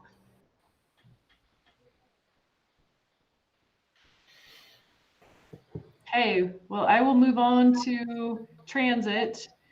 And I've got two columns there, one for legislated general fund money and one for bonding. And Becky already explained this, but I kind of figure by the time you hear it 2 or 3 times, you'll start to know what questions to ask. So this will be a little bit of a repeat for you. And the reason I put it in this column over here, it's not orange because there's not an action for the commission to take, but it does affect the future programming money. So you are responsible for programming the TTIF money. And now that they've bonded on it, there won't be money available until probably 2025 for you to program additional projects. So just that's an awareness item. Well, and Terry, the commission still needs STIP action. It's just the discretion, The discretion has been taken by the legislature. Yeah, there won't be a programming of funding item for you. So the here's information from the bill. So from the general fund, one-time money of 101.6 million, and 100 million of that is to double track strategic sections of Front Runner, as we talked about. And then 1.6 million of it is to pay for a rail station in the city of Vineyard. That's a rail station is not 1.6 million, it's much more than that. We have a current legislated project for 4 million for a rail station that then in Vineyard. That was from the 2018 session. And I think this was kind of a cue to us that it's pretty difficult when a project is earmarked and we didn't actually have a source of funds to be able to add to it. So this was the route to be able to add to the project. So 1.6 million will be added to the Vineyard Station, as well as UTA has added money to that project to do some double tracking they needed to do in order to make the station functional. So 101.6 million in general fund one time. So now there's the bonding piece of it. And bonding was for 264 million. 232 million of that was for the following transit projects. So 200 million to double track strategic sections of Front Runner. And I have an asterisk there because that came with a caveat that UTA needed to add $5 million. And I believe, Becky, they'll do that through an agreement with us, that they will transfer $5 million to us each year into TTIP to help with repayment of the bonds. So that was a stipulation on the $200 million. So this 200 million in bond proceeds with the 100 million in cash gives them 300 million for Front Runner. And then there was 12 million for the S-Line streetcar in Salt Lake City. 11 million for bus rapid transit in Mid-Valley. And if you remember, we programmed, I was going to get this number. I think it's 23 million we programmed out of TTIF for the Mid-Valley BRT. This is additional funds to go with that project. They are also, UTA is working with the city, and they are also pursuing federal funds to make that project. I think they had tried to pare down their numbers in the past and had pared down some pieces of the project. They now are going after New Starts money. It was New Starts, right, Carlos, that they talked about? So they're going after federal New Starts money to combine with the TTIF and combine with this cash to be able to build that project. And then there is 5 million for the environmental study at Point of the Mountain. This is for the transit study. They have been working, UTA has been working with the communities. UDOT has participated in those discussions, and they now have a locally preferred alternative for transit at Point of the Mountain, and it is a BRT system that will end up running from into Utah County. And so this is $5 million to move forward from the study phase into the full environmental process. And then there is 4 million for UTA for the Sharp-Tintic Railroad consolidation. And this is a project that Rob Clayton is familiar with. This will allow consolidation of the rail lines and get rid of 6 at-grade crossings in Utah County. So I know this is an important one for the community. So $4 million for that project. Huh. Mr. Chairman? Yes, go ahead. I appreciate these updates. I found the times that we've had representatives from UTA, in some of our meetings to be very helpful, since we coordinate so much of this. And obviously our former chairman, Kent Millington's involved, and Carlton Christensen is someone that most of us know. So any kind of, coordination, collaboration, cooperation, whatever it takes, I think really pays off. I get a lot of questions about the Point of the Mountain area, and just to know some of this is extremely helpful for me to respond to them, because most people think UDOT that I drive a train. That's still that confusion out there. So any kind of back and forth information I find particularly helpful for us in our role to say that this is a coordinated system that we use in the state of Utah. So appreciate it. That was kind of a conversation stopper, wasn't it?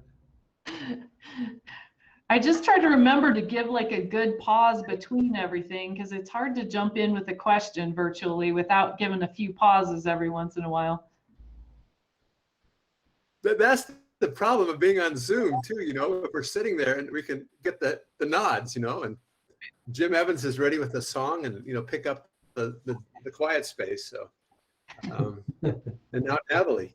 But my point though, of course, is that, you know, the public generally doesn't really know still much difference between UDOT, UTA, the bus rapid transit. It's on a road, it must be a UDOT thing. All those kinds of things blend together so well that any information that can be appropriately shared in the public domain to educate them, I think is a positive for the state. Yeah, it's, you know, Lou, we pride ourselves on our partnership with UTA and all the transit providers around the state.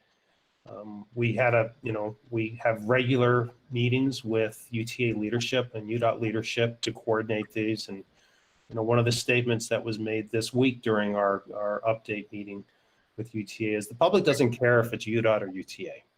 They just want to be able to get from point A to point B, how, when, and, you know, reliably to where they want to go.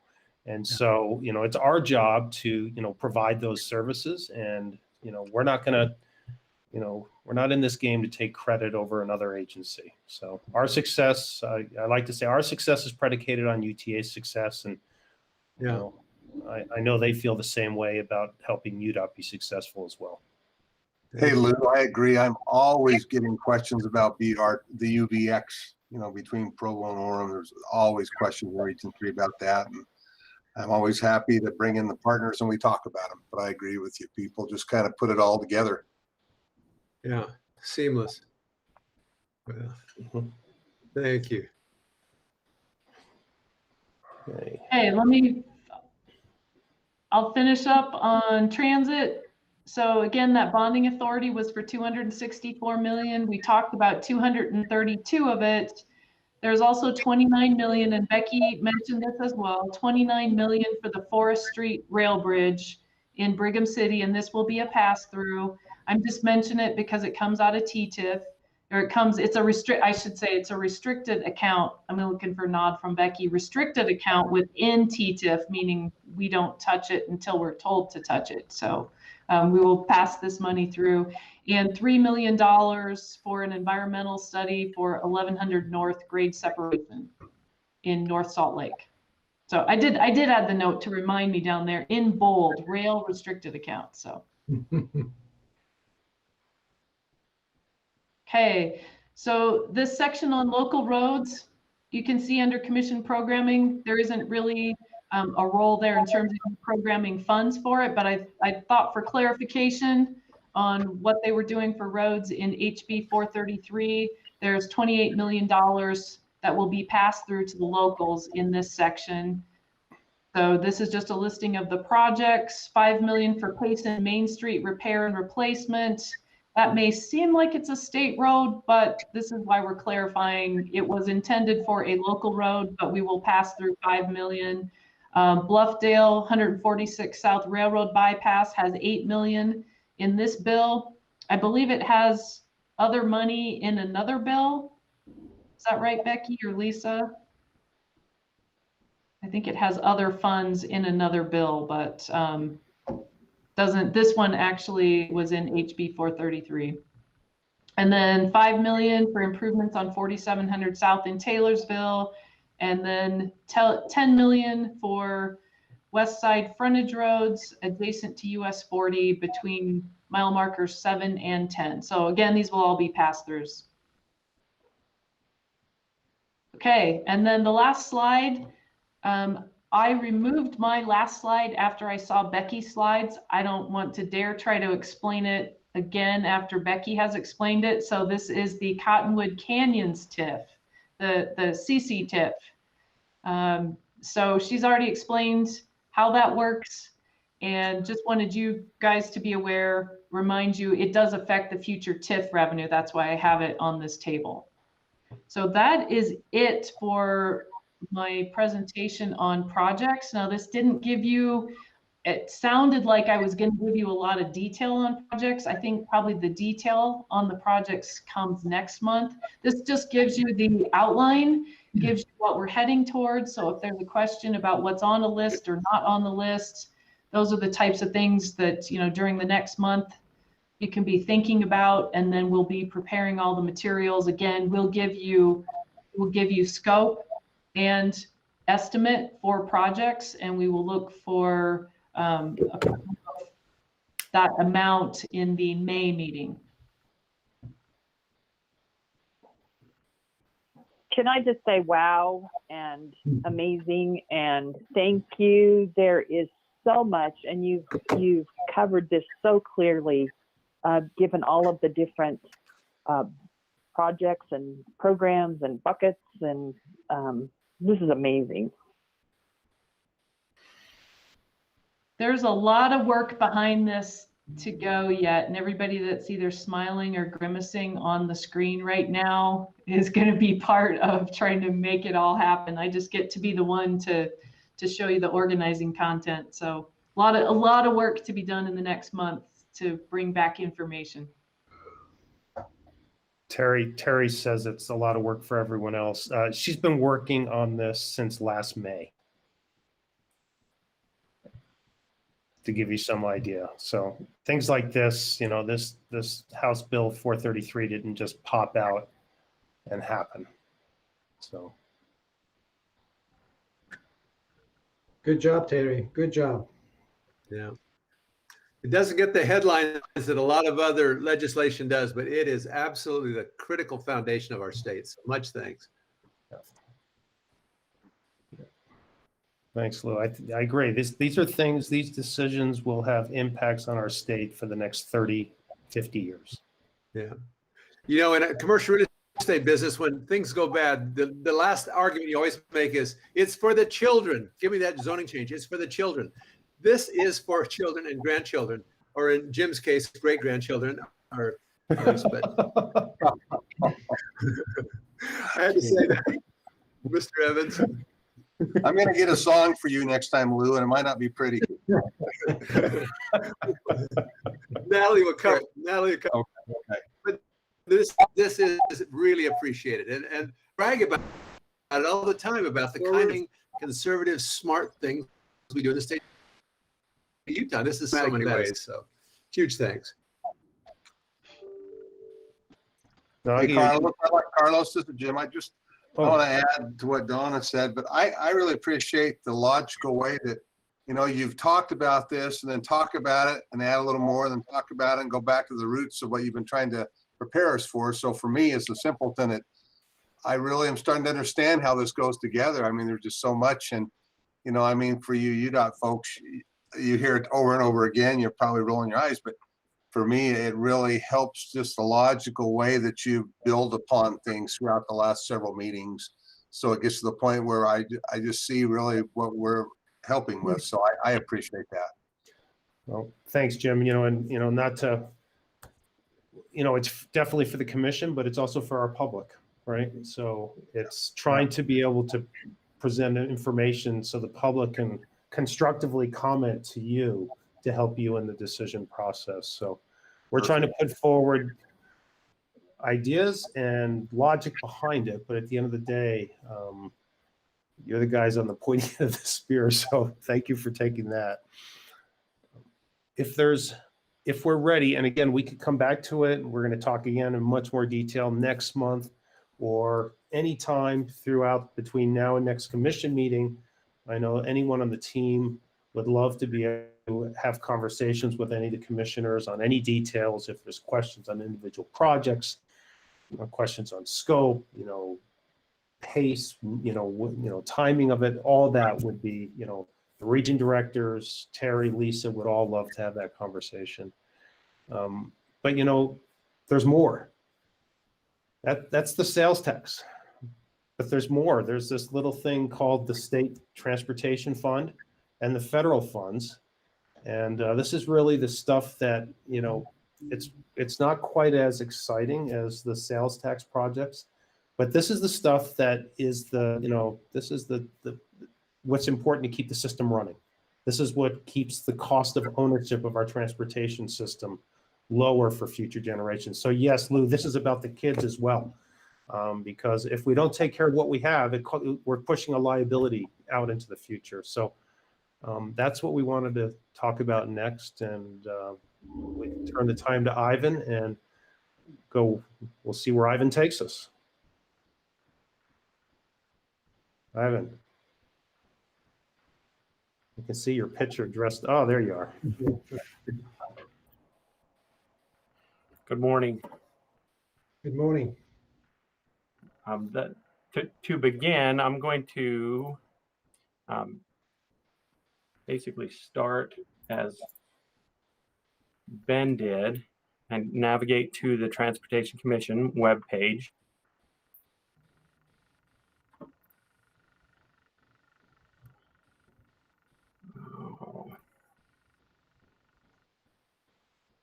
So from the UDOT homepage here, navigating down to our Transportation Commission.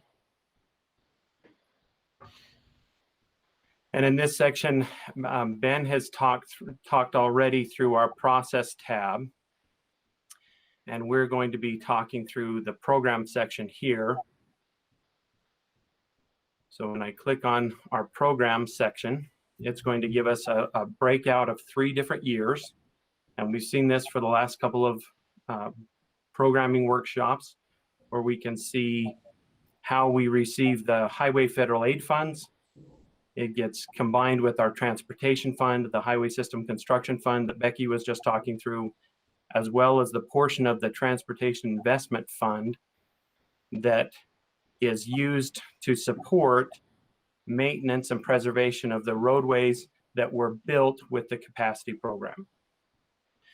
So these, as we do not yet have a highway bill for next year, these values are just shown flat from the current year, with the exception of some one-time money that came through the Highway Infrastructure Fund that Ivan Morero talked about in January. So we've added that into this distribution. And in part, the reason why we did that is so that we could account for the state match portion of those funds. So that's where these 3 come through. You see the different types of money. The adjustments that we have, this large gray bar here, this is our federal pass-through that goes through the MPOs, Joint Highway Committee, as well as our Rec Trails program that goes to the state. On the addition side of our federal adjustment, this 22.2 million, this is our state match that comes out of the transportation fund that gets mixed in with the federal dollars. So when we say we spend a dollar of federal dollars, that portion, that just under 7% of that federal dollar is actually state dollar. That's our match. And then we show the difference here with our state fund, our state transportation fund. There's 3 adjustments. You'll notice that the match between these 2. Then we have the $500,000 that goes to the Joint Highway Committee for the state park access. And in the past, we have this comptroller's reserve for Becky and her staff. And this year, as was last year, they've elected to not withhold that $5 million comptroller reserve as they've done in the past previously. Ivan, can I just hold you just for a minute there, because I want to emphasize something. So we receive, on the state side, we receive an appropriation based on the state's consensus revenue projection. We are required, we can't spend more than actually comes in though. So you remember when Becky presented that consensus revenue, I think, Becky, it was about a 5% increase from last year. And that's a pretty big jump in the transportation fund. That's one of the most aggressive projections I've seen, other than when we had the gas tax increase. And so that's something Becky does. That's why that $5 million comptroller reserve has been held in the past, is so that, if we don't realize the anticipated revenues, Becky can help manage it from that side. But we're monitoring what comes in from the tax commission quarterly, and what we have to do is, the commission may program projects, but we're going to have to maybe slow things down if we're not realizing those revenues. So I just wanted to present that, I'll say that management control that we have to still have, because just because it's appropriated doesn't mean it's a guarantee. Sorry, Ivan. Nope, that's perfect. Okay, so after we go through and make those adjustments, this is the level of funding that we have from each of the 3 different types of funding for our programming workshop: our federal aid highway funds, the state transportation fund, highway systems construction, and then the state TIP takedown that we've talked about. And commissioners, is that big enough, or would you like Ivan to make that graphic a little bigger? I know he's trying to fit it all on one screen.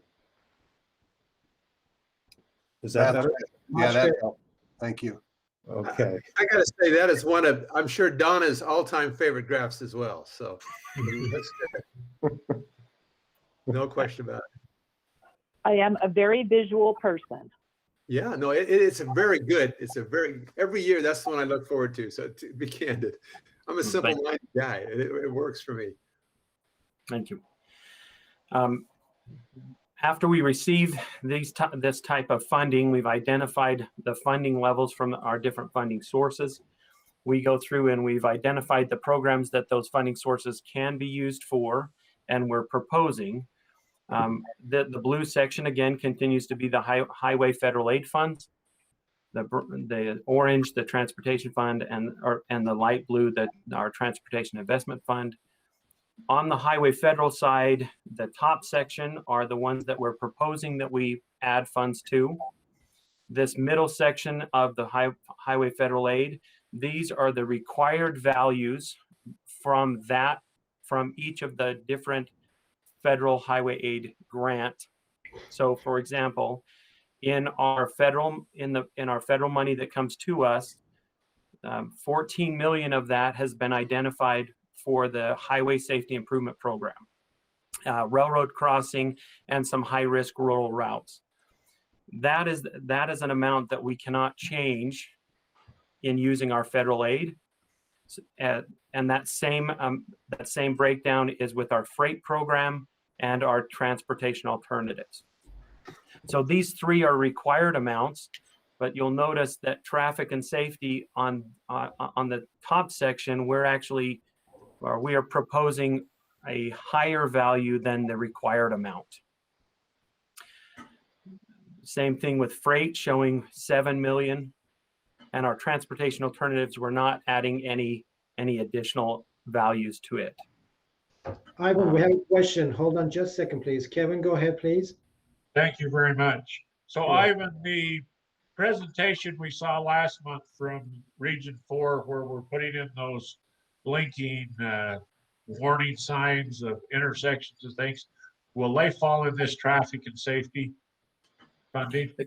It was, if I remember right, it was a mix between the highway safety improvement program as well as some transportation solutions funding that was added to those projects.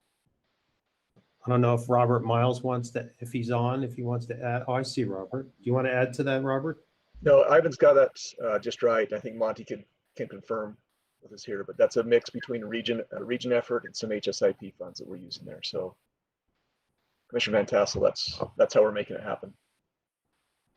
Okay, but is this fund available for that in the future? It's primarily transportation solutions. Okay. We want to try it out primarily as transportation solutions, but as we move forward and we prove the system out, then it's very possible that we will be seeking to have some HSIP funds for other projects in the future. Lou, do you have a question? Otherwise, you need to lower your hand, please.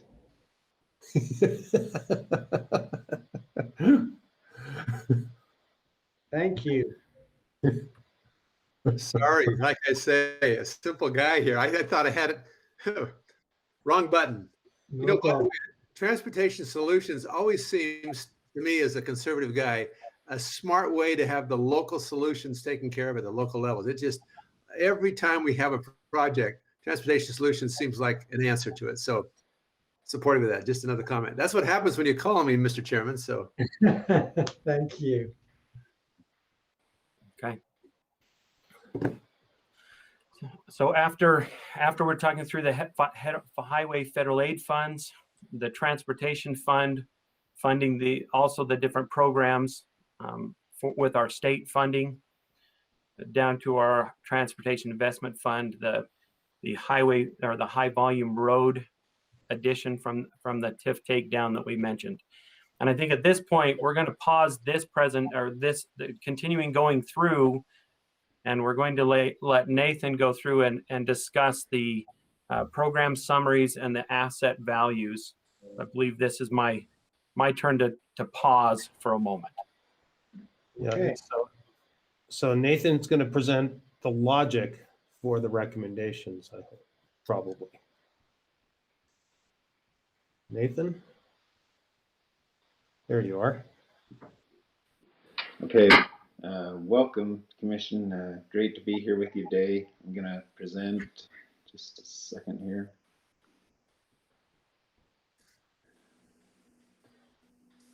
All right, as Ivan mentioned, we're going to walk through the recommendations that are made today about all of our different programs.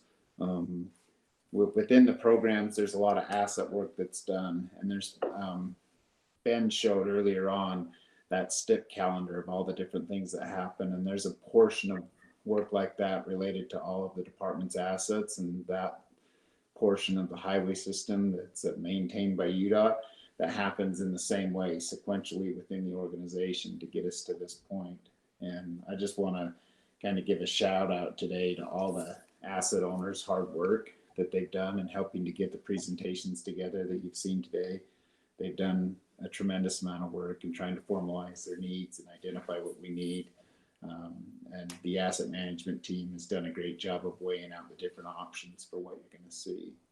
So Ivan was showing you in the STIP app what it looks like to have the information in the STIP app all summarized in a program summary. And on the left of this chart, and you'll see this chart throughout the presentation, is that same program summary from the STIP app. I'm trying to just help you see how we moved the information from that app here to the presentation.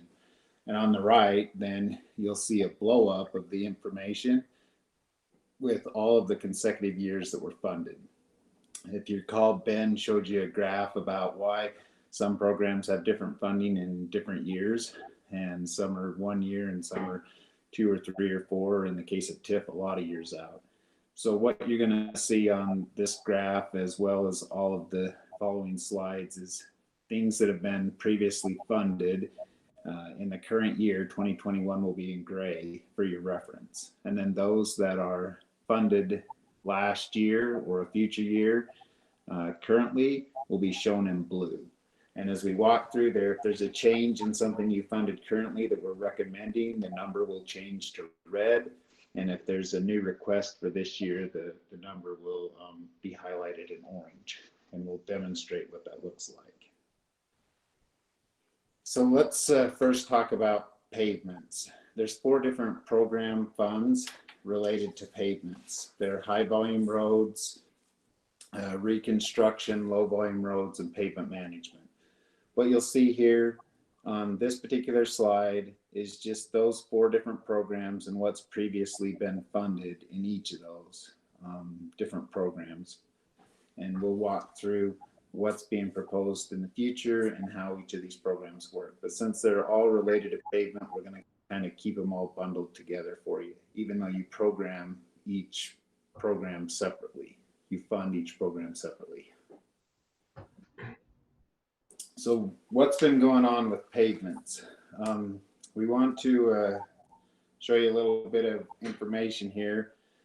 Performance is a measure of the past, and we use key indicators to demonstrate an asset's quality.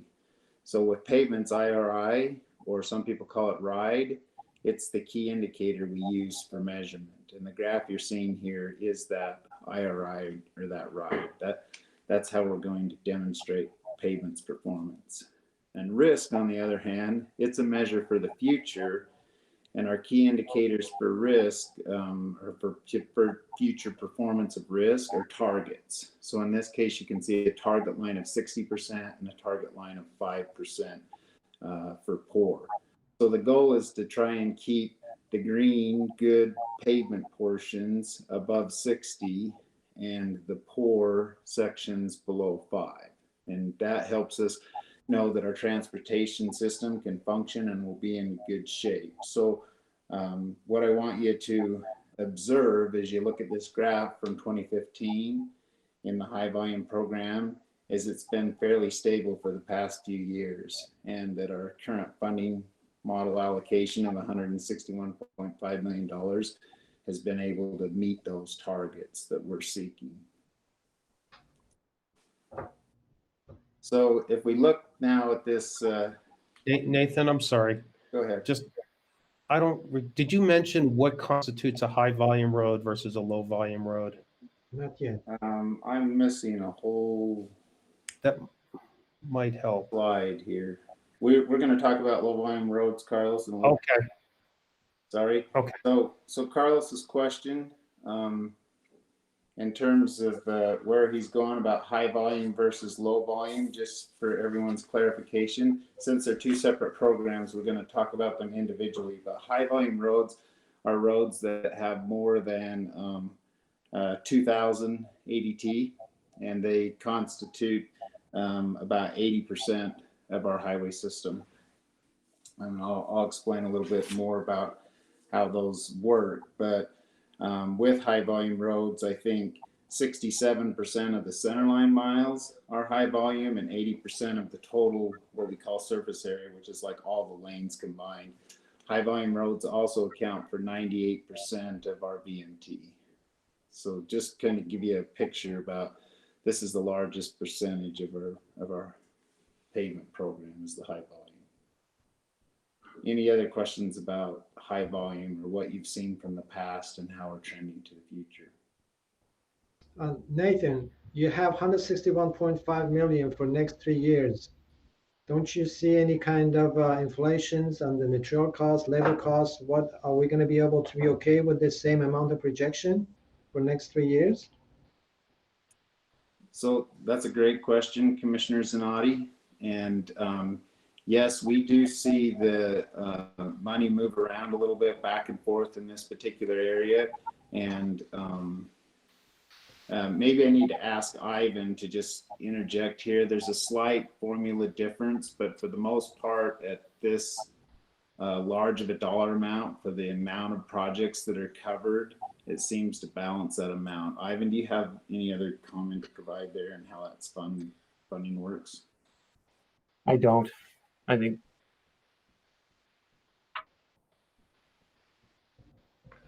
I would add that, so there's an entire specialty within the organization that does pavement management, that manages this particular asset, and they take into account inflation over a very long period of time. So they're looking out at 20, 30 years period of time. So we're in a higher inflation period right now with our construction costs than we see over a longer period of time. So we attempt to account for that. Okay. I would point out on a subtlety on this graphic, and if Nathan mentioned, I apologize, I had to take a call, but you notice the darker colors and the shaded colors here. And the difference is the darker is what's been actually measured, the shaded is what's being modeled and projected.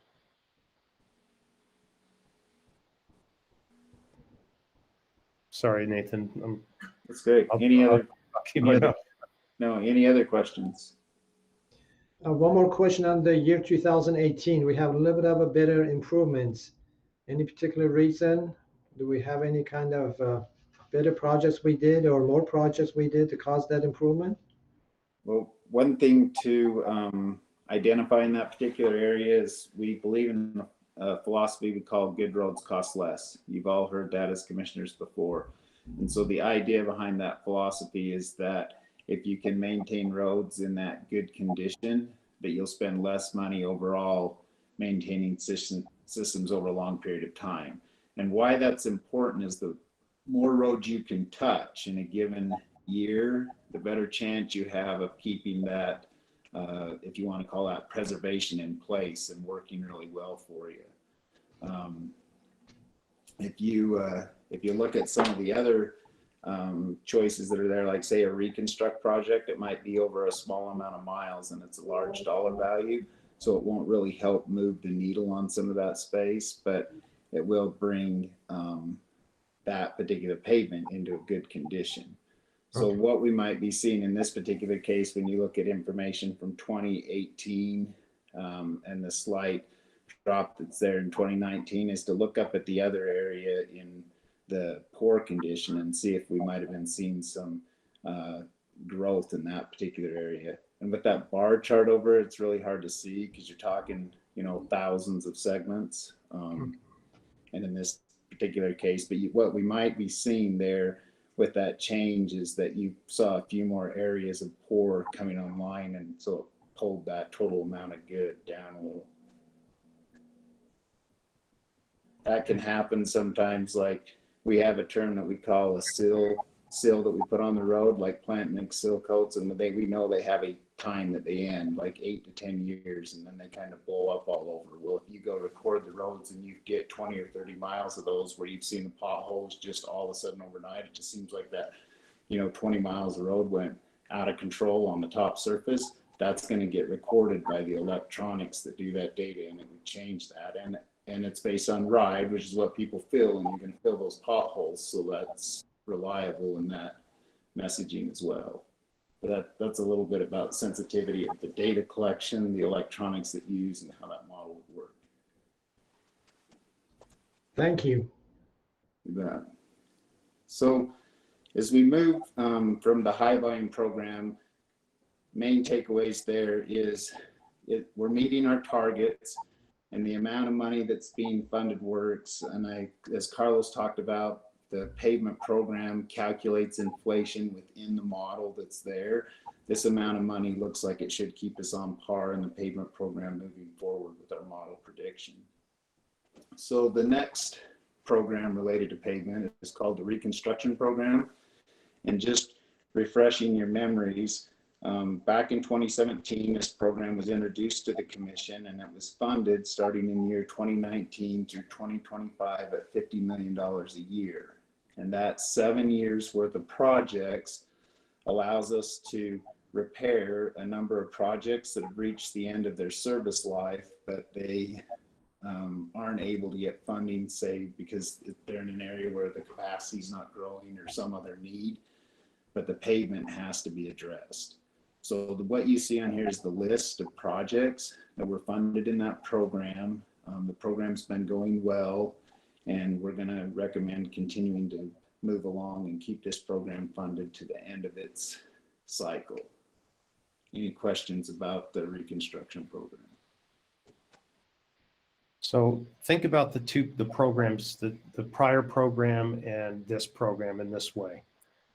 We're trying to, Nathan said, we're trying to treat, you know, good roads cost less. We're trying to treat roads and, you know, get on a cycle where we can keep extending their life. And really that program he mentioned first is really treating projects from the top down.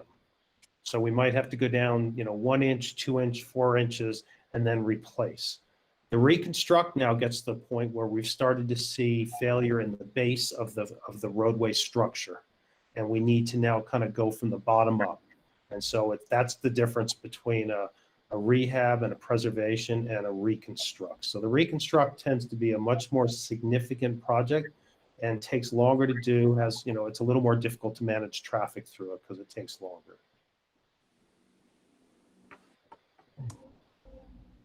Okay, so the next program is what we call the low volume roads program. And what you're looking at here, let me just explain a little bit to you. We talked about this earlier.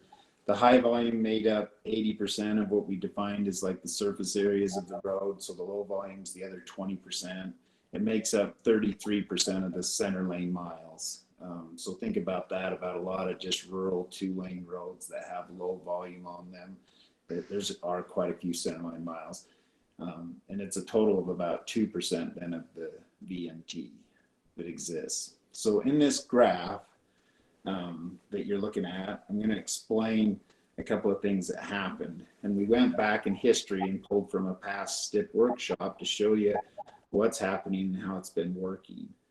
But a decade ago, when funding started to get pretty limited, we saw a deterioration in this category of roads. And if you look up there on the left graph on the top in the red, you can see that the actuals that Carlos showed you from the past STIP workshop at the time, they were going down every year, consistent pattern that we were getting more and more roads that were in that poor condition.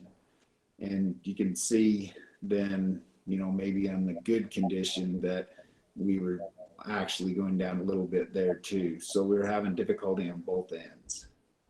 That prompted a need to try and address how to maintain the rest of our system if there wasn't enough funding, and that's part of what spurred the 5-cent gas tax that was approved in 2016. So looking at this graph from the past, in 2016, our model predicted from 2016 to 2020 that if you took that gas tax and applied it $40 million annually to the low volume road program, that we'd see by 2020 the good roads return back to a 30% target, and the poor roads would start to improve as well. And looking at what's there, okay? So on the right now, what's happened? Let's go look at what's happened on the right. So the first two columns on the right, which are 2018 and 2019, that's actual data. That's the actual data where we are. And if you look at that graph real close, we tried to line these up for you. You can see that the actual data of good pavements and low volume is almost 30%, just like we predicted it would be back from those past workshops getting towards 2020. So a couple of things are really great about that. One is it gives us a lot of confidence in our model. Our pavement model is pretty good. I mean, we predicted the way you would put the money in and expend it in doing those projects would yield a result from a programmatic level that's actually working. And then if you look up there on the top about the poor condition as well, you can see we were trying to get the poor condition above 80%. And if you look at that graph up on top, you'll see we're somewhere around 85, 87%. So we actually performed a little bit better than we predicted on the model in the poor condition. Okay, so on the graph on the right, just to let you know what the other lines mean now, is first that target. We talked before about the target helps us define standards to figure out our risks so that we can maintain pavements for the state that are healthy for everyone. And those targets are more than 30% in the good and less than 20% in the poor. Okay, the reason those targets were set for this low volume was one, to stop that decline we talked about on the left that was going on in the poor, and the two is to increase the percent of good pavements in our good roads cost less strategy. That was the focus behind them. And just kind of putting it in perspective for you, for equity between high volume and low volume, the amount of dollars we spend per surface area, we told you that area that covers the road at this target level is about the same in low volume as it is in high volume. So looking at the graph on the right, we felt like they're equitable, we're heading in the direction we need to go. The agency can feel confident in our pavement performance if we can achieve these targets. And now we should be able to start to move forward with a plan that helps us address pavement into the future. And the little chart there with the green bars and yellow and red is 40 million a year. So just like on the left, when we said we'd program it, that's what you're seeing is now predicted from 2020 to 2030, what can 40 million a year look like? The blue, the yellowish orangish color, and the red represent either lowering the amount to 35 million, lowering the amount to 30 million, or not applying any additional funding. And you can see, just like from the past, if you don't apply funding, you'll start to trend down. And we'll be talking about dollars for the next available funding year, which is like 23, 24. but just recognize that the model is basic information from 2020 right now, because that's the last time you had data available for the roadways condition. What we're going to show you then from what we're looking at here is if you take a slight decrease in the low volume roadway going into the future, we think there's still potential to maintain the low volume system at the level that we'd like to in order to meet our goals and targets. Any questions about what's happened with low volume and where we're at?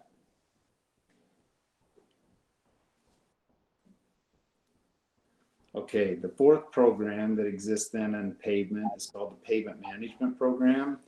And all that information that we just presented to you comes from the efforts of this Pavement Management Program. So Bill and his team, they focus on the data collection, they focus on the predictive modeling and data management, and they focus on the asset management that's there. This asset, Pavement, is worth about $28.5 billion. It's our largest asset and has the highest value. And we spend about $2 million a year trying to run this pavement management program.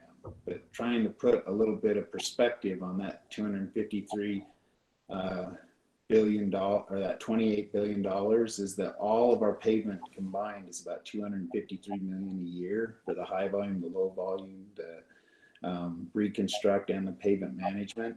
That amounts to less than 1% of the pavement's asset value that we're spending in order to maintain it at what I think Commissioner Kramer mentioned earlier are fantastic roads.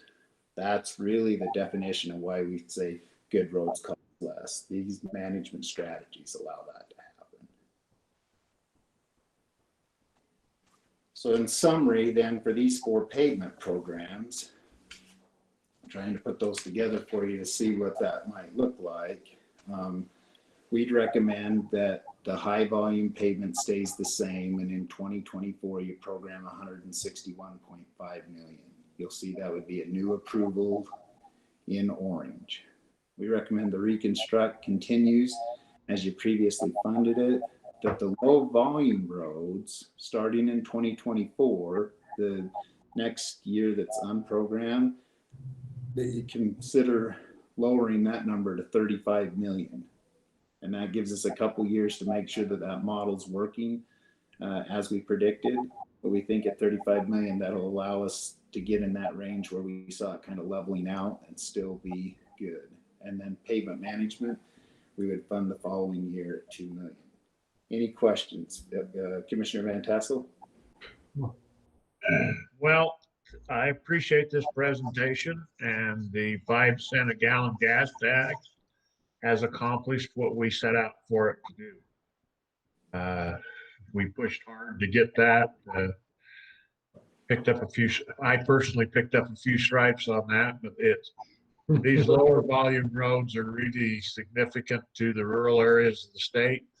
And it's not only for the locals, it's also for everyone that comes to play in the area. I certainly can support a 30, a reduction. My question is, as we went through this in the early part of 2010 and through there, finding money to put back in if the need arose was impossible. And so I guess my conclusion is and I'm glad to see that we're working here on for 21, 22, 23, we're going to maintain that. So we should have a good handle on it. But I think, we don't want to spend money where it's not needed. We'll never get everything to 100%. But I think it's a great indication of how good management is cheaper than rebuilding. So thank you. Thanks, Commissioner. And I think to help answer your question, maybe think about the money this way as you look at it today. There's going to be other programs we ask to move money into, like bridges. We might want to add a little more money. Some stuff with traffic signals and traffic sign warning devices like you talked about earlier today that we want to add. Those could be a lot of things that as well are on these rural routes. It's just putting that money into different programs that you approve to allow it to spend and still meet that need. So as you look today, you'll see some give and take in these different programs as you asked about, but still is trying to help keep the highway system in great shape. It just needs to be moved in different places as our model show that's the highest priority. Nobody knows more than Senator Van Tassel our roads because of the, what, 280,000 miles, Kevin, on your latest pickup. But that's, and all you've done as a senator to make that work. I totally support that. Yep. Well, and I really appreciate Senator Van Tassel just reminding us he was in the trenches, as Carlos might call it, at the time for trying to help get that funding, as he mentioned here early. And it's been an important thing for the citizens of Utah to be able to see improvement in the roads there. So if there's no other, go ahead. Question?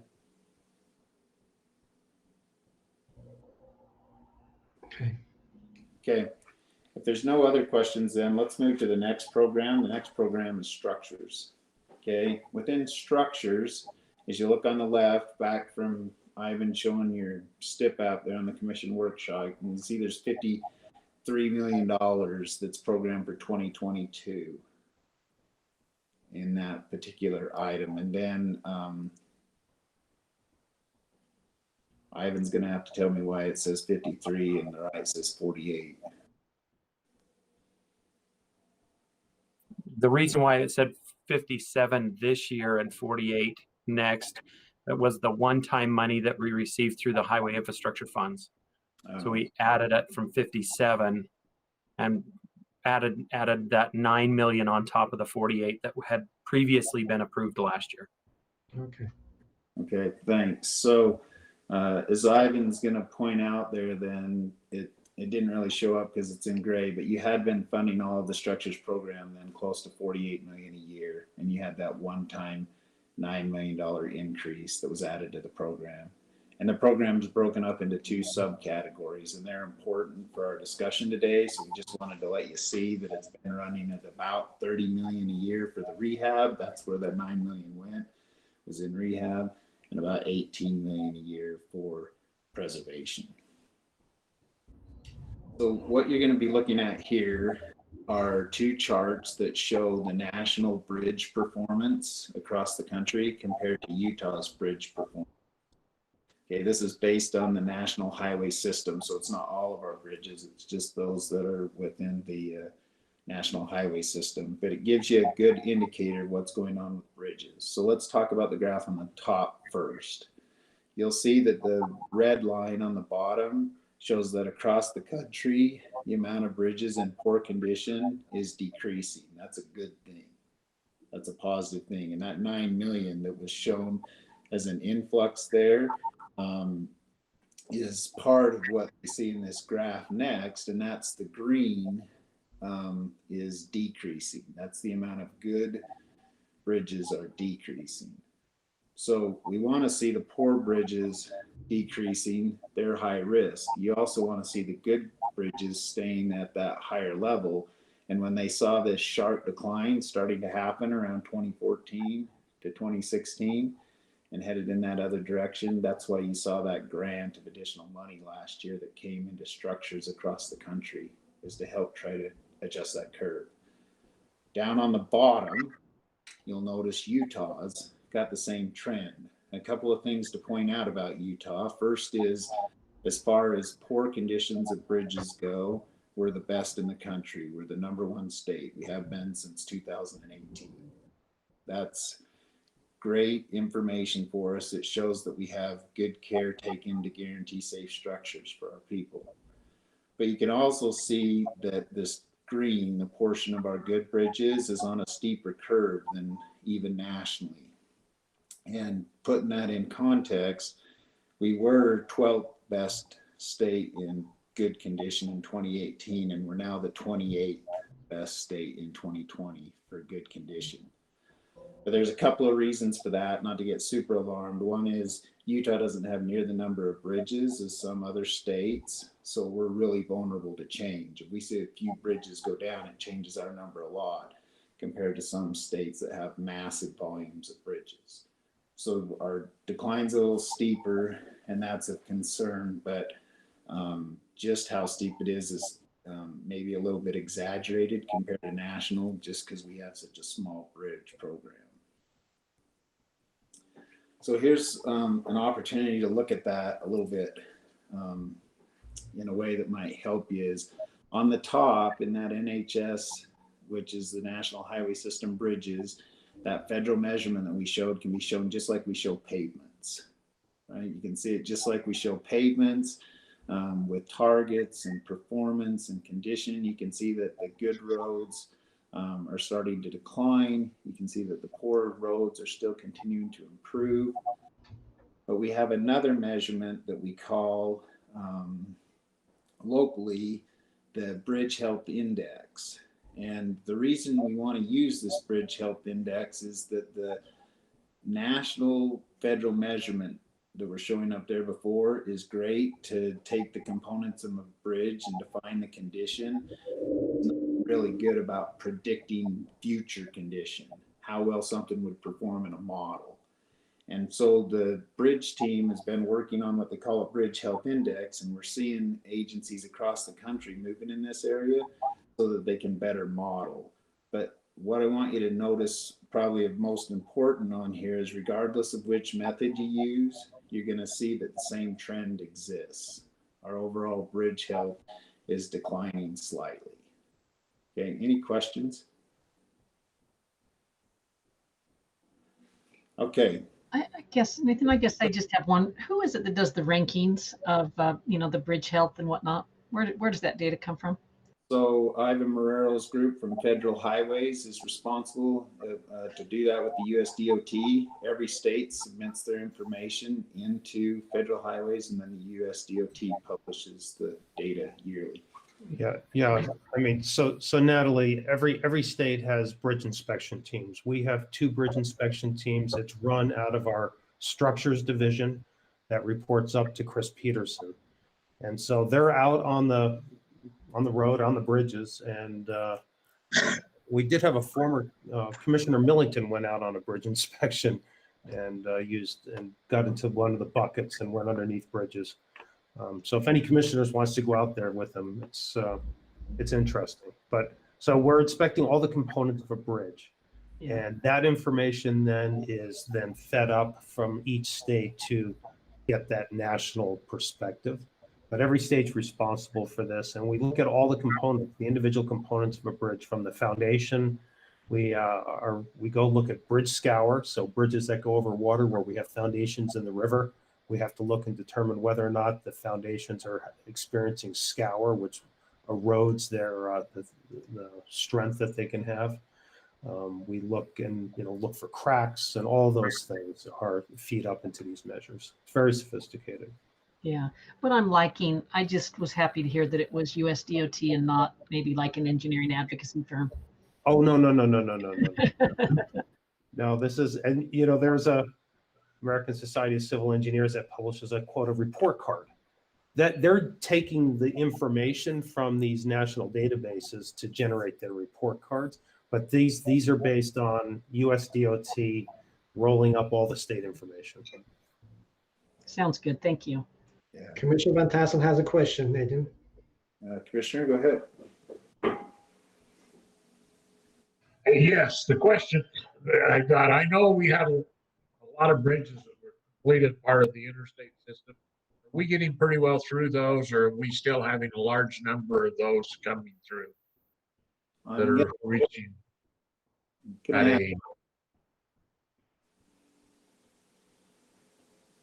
I'm going to ask Chris Peterson if he can answer that question, or maybe if, yes, Cheryl with him. Chris.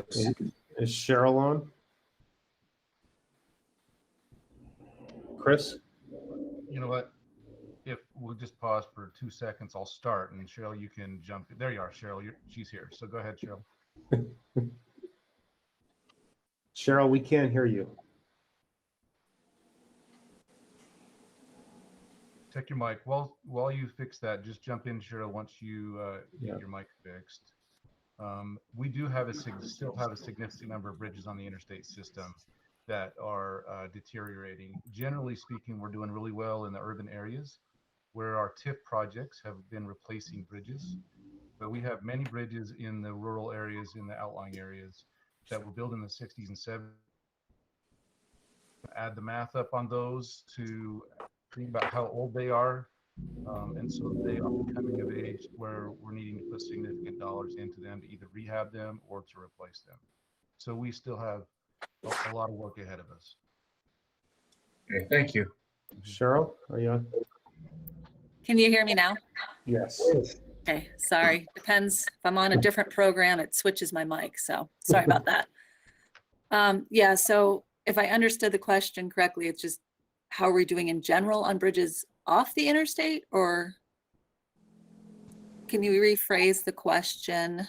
Question is I know a number of years ago, we had a huge number of bridges that were reaching end of life because they were constructed when the interstate system was.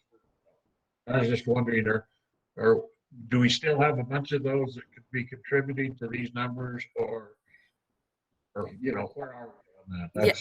Yes, absolutely. If you go back to the previous graphic, you can see that that if you look at that yellow line, that's the bridges that are dropping from good into fair, and you see that increase in fair condition bridges. And that is a direct correlation to all the bridges that were built in the 60s on our interstate. We have a lot of bridges that are, going beyond their design life right now. They were originally built for a 50-year life, and we're just starting to see deterioration. So we do anticipate sort of this wave of bridges coming. We base it on condition, but an indicator is age.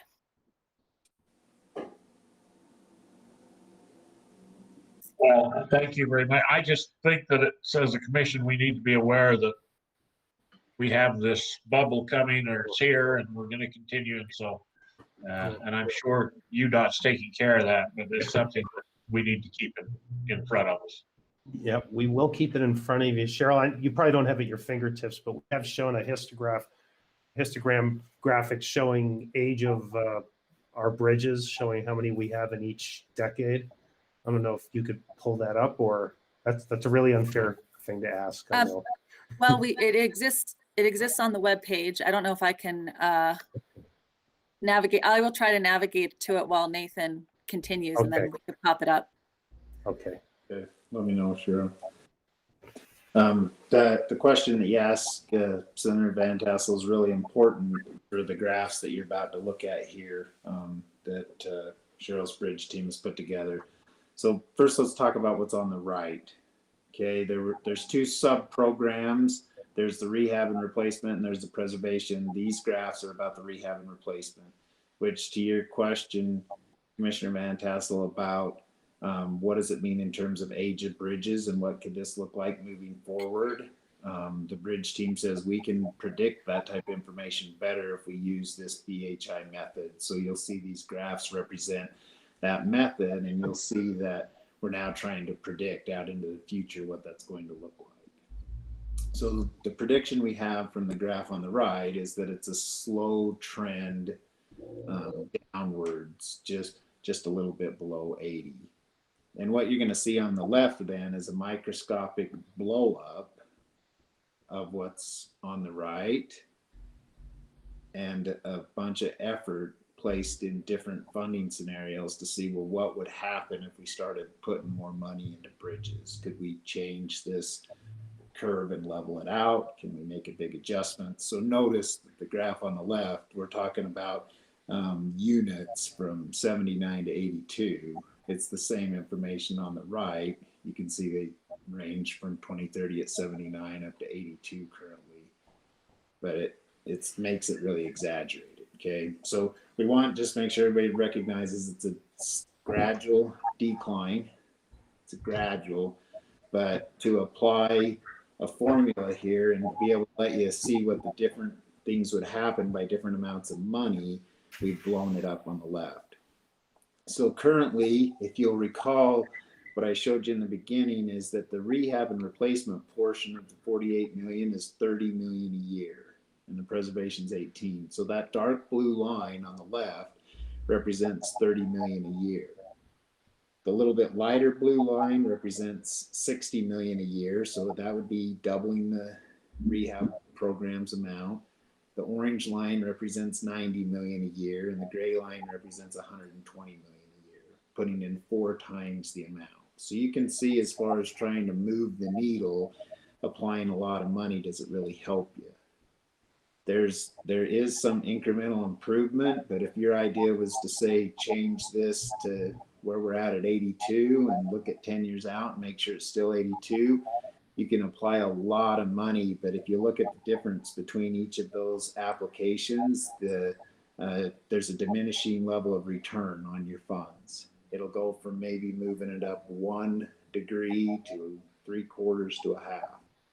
So what's been looked at is what funding do we have available that we could try to adjust this program with. And in yellow, you'll see what's called the proposed line in yellow numbers. It's got the red line with the yellow dots in it.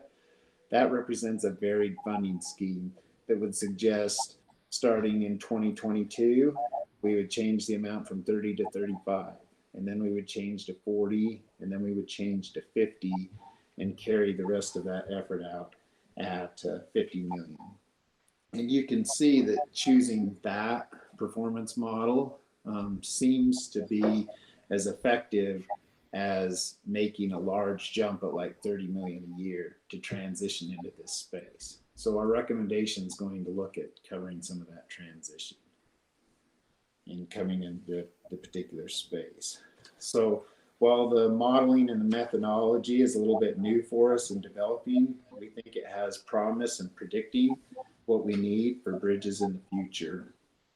Now, the other question I think that Commissioner Van Tassel asked is the other portion of this, and we'll talk about that, and that's the preservation portion. The preservation portion of bridges is important too, and they're talking about needing an increase in there. And let me just give you a few factoids to explain why. First, UDOT has had a 4% increases in the number of bridges over the past 5 years. Second is that a lot of the bridges we're building are larger and more complex. And I think, as someone mentioned earlier, inflation on some of the bridge materials has been really significant. I mean, steel prices, those types of things have really jumped up a lot in the last few years. And then the other one, and this goes kind of that question about age, but local government bridges that are on a federal aid route, or what we call on system, even though they're not on our state route, they're on a federal aid route. They require us to maintain them as well as part of the federal aid system. And we've spent over $14 million in the last 7 years trying to keep those bridges at an acceptable condition. So when you apply all of those factors, it's created some needs for the preservation side of things to see potential increases there as well. So what you're looking at in total then on this chart is a proposal for the rehab, like we showed in the last slide, to go up to 35 from 30, and then to 40, and then to 50, and in the preservation to go from 18, another 5 million to 23, and then the following year another 5 million to 28. The other thing that we want to let you know is, so when we talked about the pavement and taking some money down, here's a place where some of that money could go, right? And talking about how that works. And you've got a bunch of bridges in here that, if you're talking about like high volume and low volume roads, some of these bridges are definitely in your low volume system that need this care. The other thing is that projects starting back in about 2005 were available for what we now call the TIF funds. I mean, they were SHNF and some of the other terms, but about 2005, some of them were available, and some of those bridges have started coming online that they need preservation, and maybe even some minor rehab, a few of them, if you think about that space by 2024, because we're talking, a 20-year period of time now. So we have a program that we've called for a number of years, the TIF takedown, that's authorized by the TIF legislation to help maintain those bridges that fit in that system. And part of this recommendation you'll see in the end also includes taking that portion of TIF that's necessary for structures and starting to apply it in year 2024 as well. Any questions about the structures program? I do have the age graphic if anyone wants to see it. Awesome. Does anybody want to see that? Let's do. Daryl, go ahead and share, and I'll stop sharing here. And then Donna has a question as well, but let's let Cheryl kind of walk us through the age graphic. I'm glad they don't have the age of our UDOT employees on something like this. I might be on the wrong side. Or your commissioners. Thank you very much. Is it sharing? Yes. Okay, Can you make it bigger, Cheryl? I can try. Oh. That's big. Doesn't give me a lot of control. Does that work? That's good. That's helpful. Thank you. Okay, so this is from our 2017 annual bridge report. We do a report, kind of some statistics on various the types of structures, age of structures, some things that help us manage the system better. So this is from 2017. The blue is the state owned and the orange is the local owned bridges. And you can see the peak in the 60s, 70s, and 80s. That's basically when the interstate was constructed. And as I mentioned, you know, when they were designed then, they were for a 50-year service life. So here we are in 2020, we already know that they're reaching the end of their service life. But just because of age, we don't retire them. We do monitor condition. We look at safety. Some of them outperform what we expected. But again, we just use it as an indicator to make us prepared for what our needs are going to be. So then if you look at this next graphic, it's the cumulative age. So it just shows if you kind of add those together, how that age is progressing. We obviously don't replace bridges at the same rate we introduce new ones. So again, indicators for how our system is going to perform.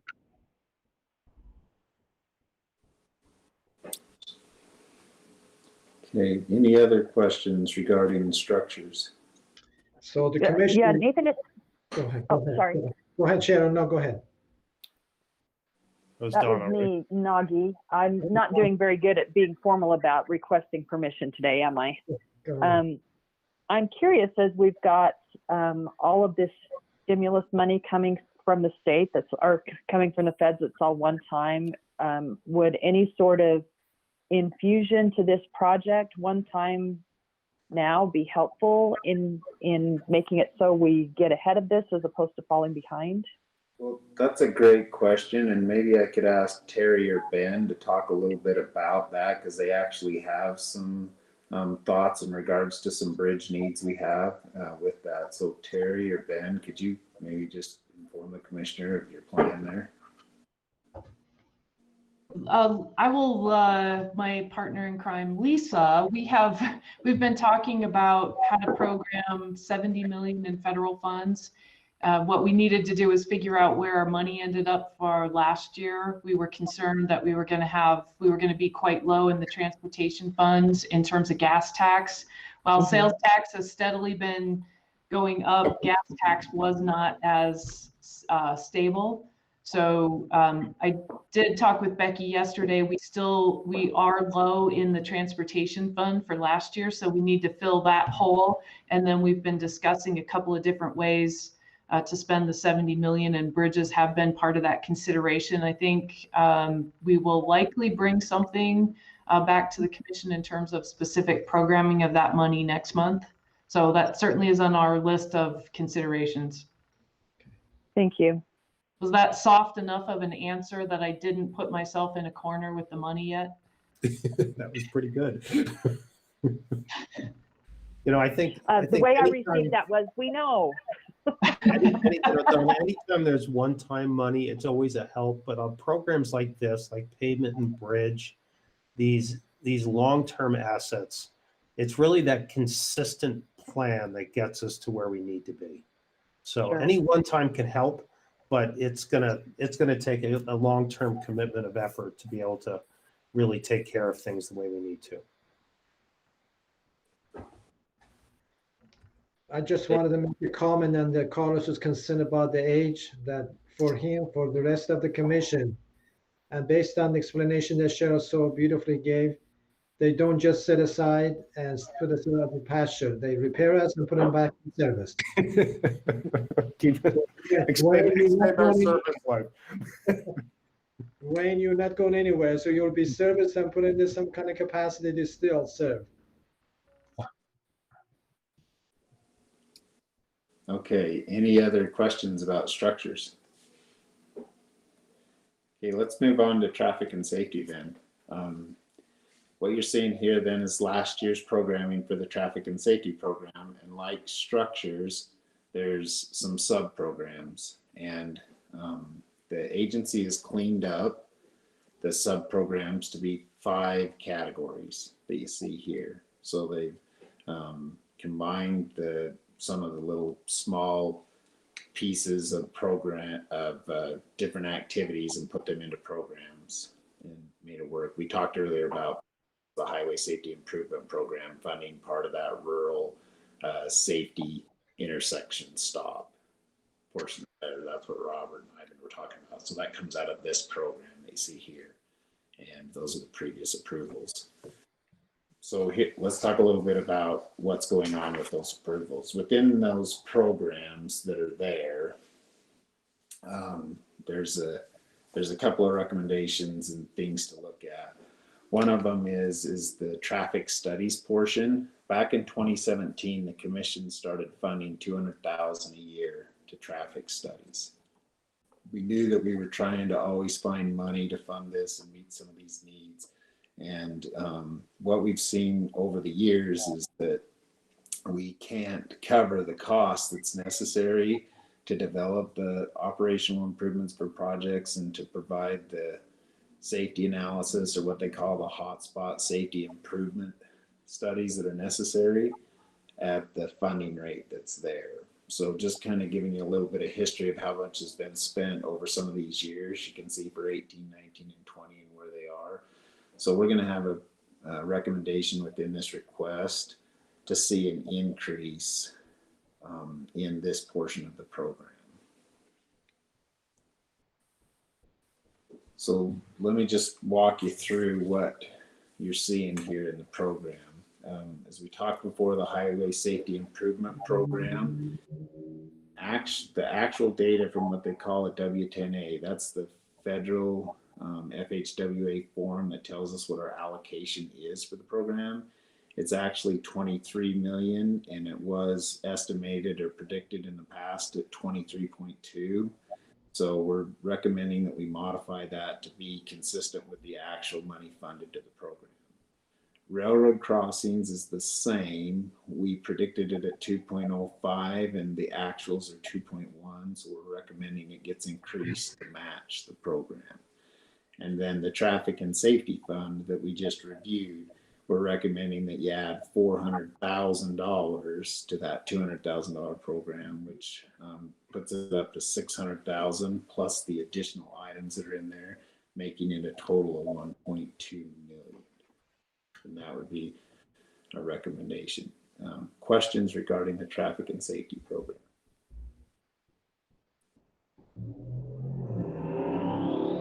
Okay, let's move on then to the traffic management program, another area that's in our operations. You can see here what was funded previously, just like we've shown before. Now we'll talk to you a little bit about what's going on in that particular area.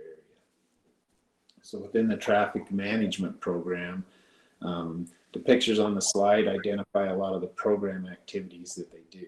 The program's purpose is to maintain, preserve, and rehabilitate or construct and do weather stations, traffic signals, variable message signs, ramp meters, traffic counters, fiber optics. All those types of things you can see in this picture represents those different elements that are happening.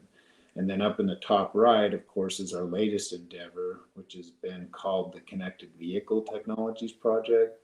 That Blaine Leonard has made all of you an integral part of learning and being a part of that process. So those are the elements that make up the funding that's in the traffic management program. And they're recommending that the current amount of money programmed for these various subcategories you can see for the intelligent system deployment, the traffic signal maintenance, the freeway operations maintenance, and the CAV operations, that they stay the same as they were in the previous year. Any questions about the traffic management program? Okay, let's talk a little bit about freight and planning programs then. Here's the freight and planning programs. Ivan mentioned earlier that the freight funding was a federally mandated funding program. And we'll talk a little bit about what those look like right here. So what do you do with freight? The freight program came with the new highway bill that we're currently under, and it did a number of opportunities for us. One, it wanted to utilize the state's freight advisory committee that each state's supposed to have. That's administered by the planning division that Ben oversees for us. It also asked every state to develop and have a national freight program, and you choose projects from those roads that are eligible for that freight program by what's listed over there on the left of what they call the National Freight Highway Network. And the ideas behind this program are spending money from freight to reduce congestion, to improve safety, reliability, security, all those types of things you can see. And down on the left, you can see some examples of what freight money's used for or been spent. For the freight money over the past few years, here in Utah, what you actually programmed that to, if you recall, was 5600 West out in West Salt Lake, where you're building the railroad overpass and widening the road for that access over to part of the inland port area.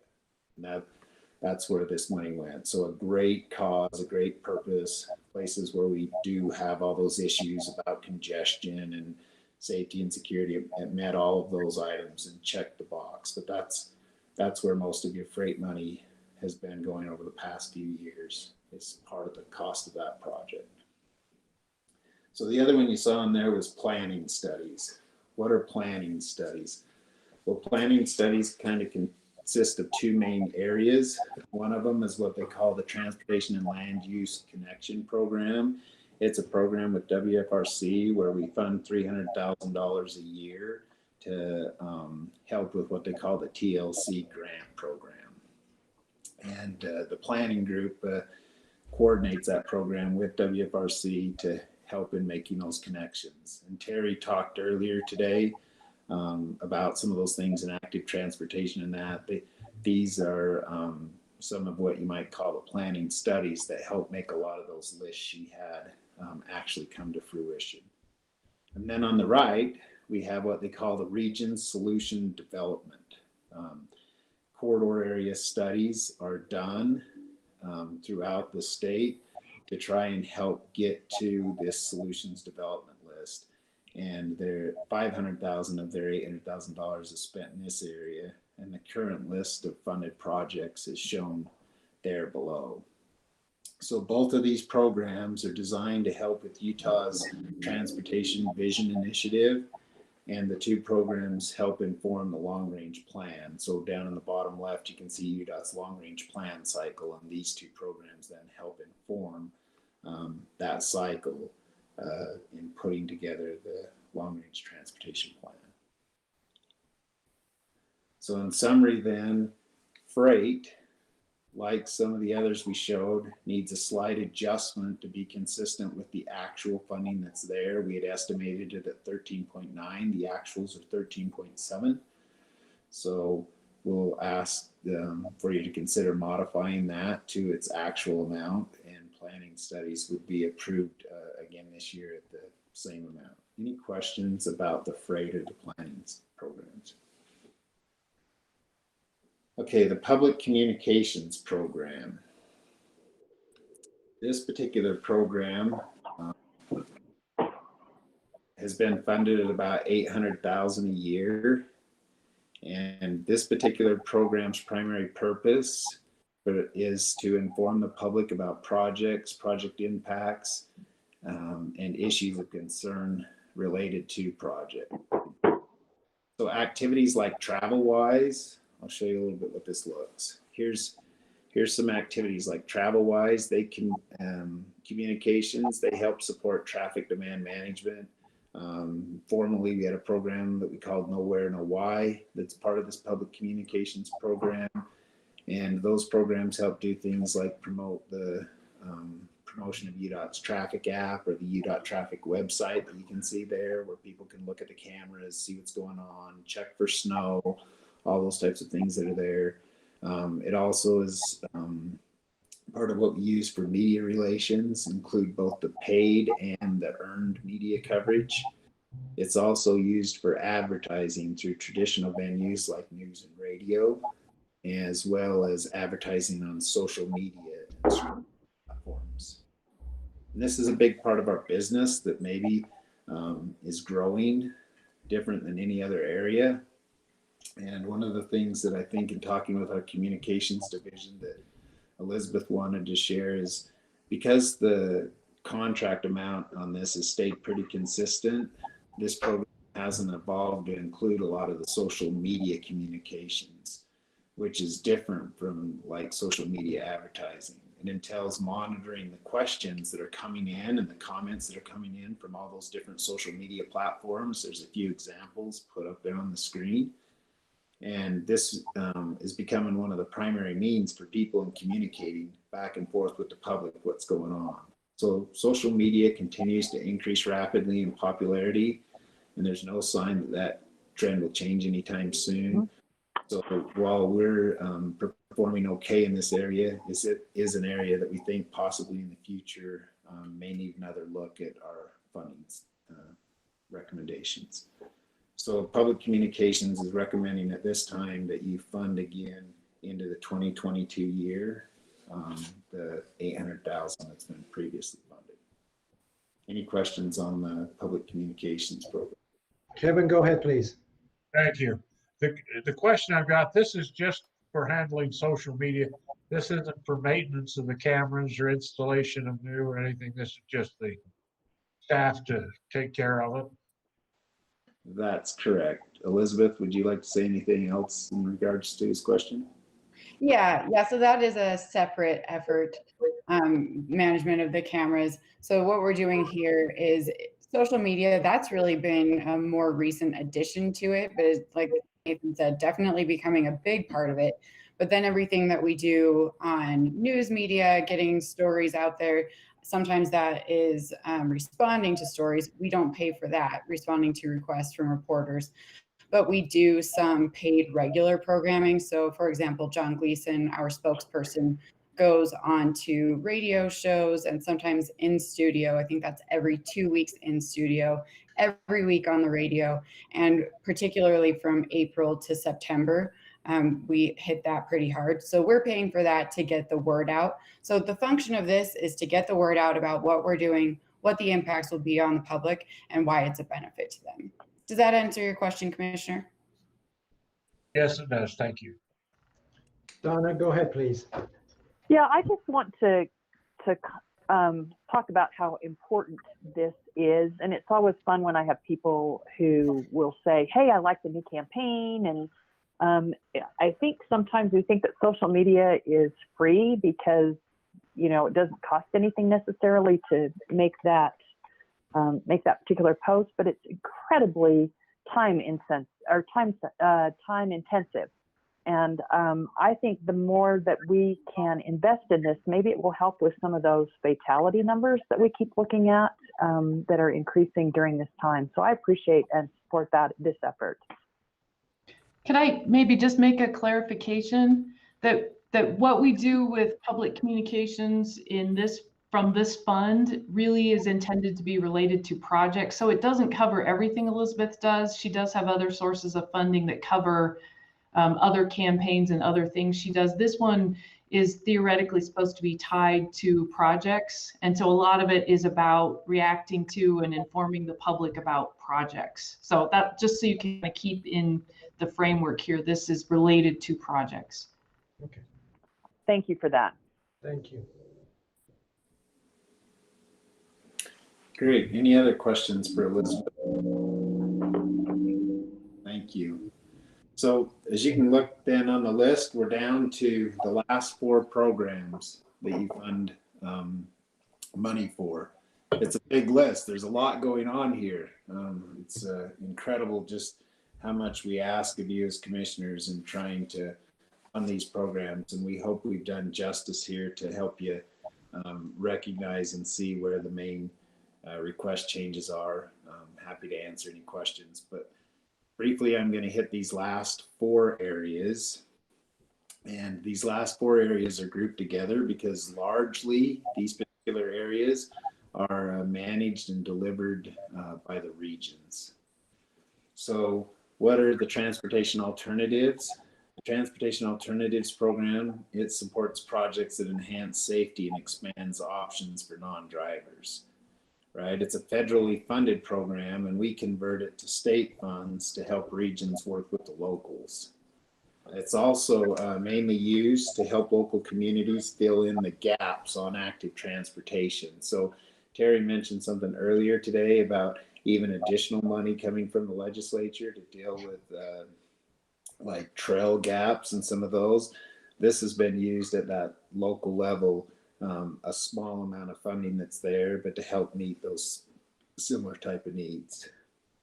The contingency program, as you're all aware, is what we use to assist local governments with funding highway and active transportation challenges, as well as it's used to address the emergencies within our state highway system to keep the roads safe and functional at each of the regions.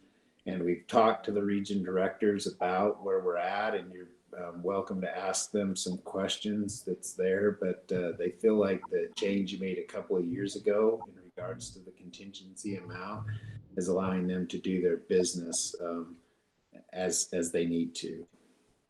Concept development, just to remind you, that the program allocates funds for the regions to be able to study and develop the scope, schedule, budget, and risks of future projects. So a lot of that stuff that you saw at the beginning of today's meeting when they said in April we're going to come and bring these projects and we'll actually have dollar values associated with what they cost, that's what concept development money's about. It helps do that planning and estimating work that's necessary to get those projects budgeted and scheduled. And then transportation solutions is the last program on there. And you can think of, I like to think of something somebody said earlier today. We say pavements and bridges and that we have a philosophy that good roads cost less. That if you invest small incremental amounts in keeping them good, it'll always cost you less to maintain them. And I've been thinking about that transportation solutions that you might be able to say the same thing, that good budgeting provides opportunity. So I think might have been Commissioner Van Tassel, you mentioned earlier today about how you like that you can always go to that transportation solutions to meet those needs or find those needs. Well, transportation solutions represents 2 things. One, it represents whatever's left. So good budgeting. So we go there. Good budgeting allows something to be left to meet those needs. And then 2, it creates the largest amount of flexibility possible in trying to address those transportation needs that exist. So what you're seeing from these 4 programs in summary is that we'd like to request that the amounts funded them remain constant. And what you're seeing down there in that bottom number, if you go calculate everything Becky gave you, you go throw it into all those spreadsheets that Ivan has in his STIP app program and drive all of these different programs down to say what's left, that's the number for this year, 65.2. That's the amount that's left in that particular space. And what will happen with that number is if you approve that amount of money to be in that space, or if you don't want to move money anywhere else in April, we'll come back and regions will have lists of projects they plan to, and maybe some of them will even be later in April. In following months, they'll come back with transportation solution projects that they'd like to have funded to utilize that money to help improve the transportation system. Commissioner Kramer, question. Unmute, please. Sorry. I know that in my business, it is so great to have a little extra for those unforeseen circumstances. And Transportation Solutions is on the site. The person that's there can use it. And I'm a big fan of that. I've waited this long to thank you for the upgraded new highway sign on East 215. I went by on exit 6 this week, and I was positively almost in tears, glowing at one of the 2 new signs there toward the ski areas. So Transportation Solutions, whatever it takes, it's an improvement. So heartfelt thanks, and it only took a few months or more, but it sure looks darn good. So keep up that kind of on the site improvements. Well, we'll definitely let the regions know of your gratitude there. And, I think I might have drove a region director to retire, but somebody ought to call Brian and let him know. Well, I know. And Jason Davis sees it as he turns off every day to his new job. But it's such a visible spot, and it's the ski areas. And the one that's still left is not one that somebody named Cox or Herbert would be happy to see. So I know that it'll soon be fixed, but Transportation Solutions gives us that flexibility. So anyway, much thanks. I'm sure Lisa took a note of that. Thank you. Any other questions on these programs? Okay, well, let's wrap this thing up. So we started and said, here's what you funded before, and let's just walk through what you're looking at. In gray was the previously funded year. In blue are dollars that you funded in upcoming years previously, last year. In orange is all of the areas that we need to request the commission that are approving new funding. Within the numbers that are in orange, it represents, or red, those numbers represent a different amount than what was previously funded if they're in blue, and a new amount that's different than the current year if they're in orange.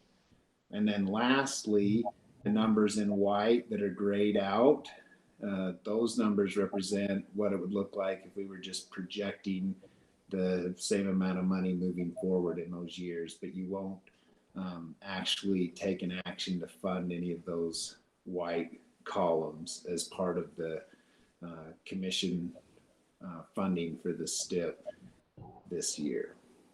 Questions?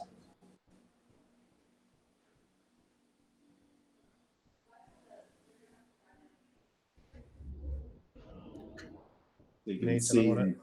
Go ahead, Carlos. Well, Nathan, I see Donna raised her hand. Let's let Donna go. Okay. Commissioner Law? Unmute, Donna. Yeah, I know. I was talking while, muted. And thank you. I appreciate, Nathan, the way you dealt with the colors, because that is just always going to be helpful to me. And I think, frankly, also to the public as we try to help them understand what we're doing. I think this is some really great information that you've shared with us today. Yes. Yeah. Thank you, Donna. I want to thank Nathan and his team. I mean, it's a large team of a lot of functional areas throughout the department. Really, we're trying to drive from the strategic goals of zero fatalities, better mobility, and improving our preserving our infrastructure. That's what's driving the performance targets and the performance measures. So we talk at things at this point at program levels. Those program levels are the funding levels needed to move those performance measures to be successful in the strategic goals. And then within most of these programs, you're then going to see projects in order to help those programs be successful. So programs support the programs. The program values are what we tie to projected performance outcomes, and those support the strategic goals. So that's kind of the cycle and the logic behind what Nathan is trying to bring here. He's taking a risk management approach and trying to, apply risks to make sure that our transportation system for the future is sustainable. So thank you, Nathan. Great job. Good job. Yeah. Anything else? Any other questions? If not, that concludes our presentation of what's requested. Looks like Wayne has a question. Well, I Commissioner just Barlow? have a comment, and I've used this quotation before, but Albert Einstein once said, everything should be made as simple as possible, but not simpler. I think you've done a great job of meeting that criteria, and I thank you and commend you for it.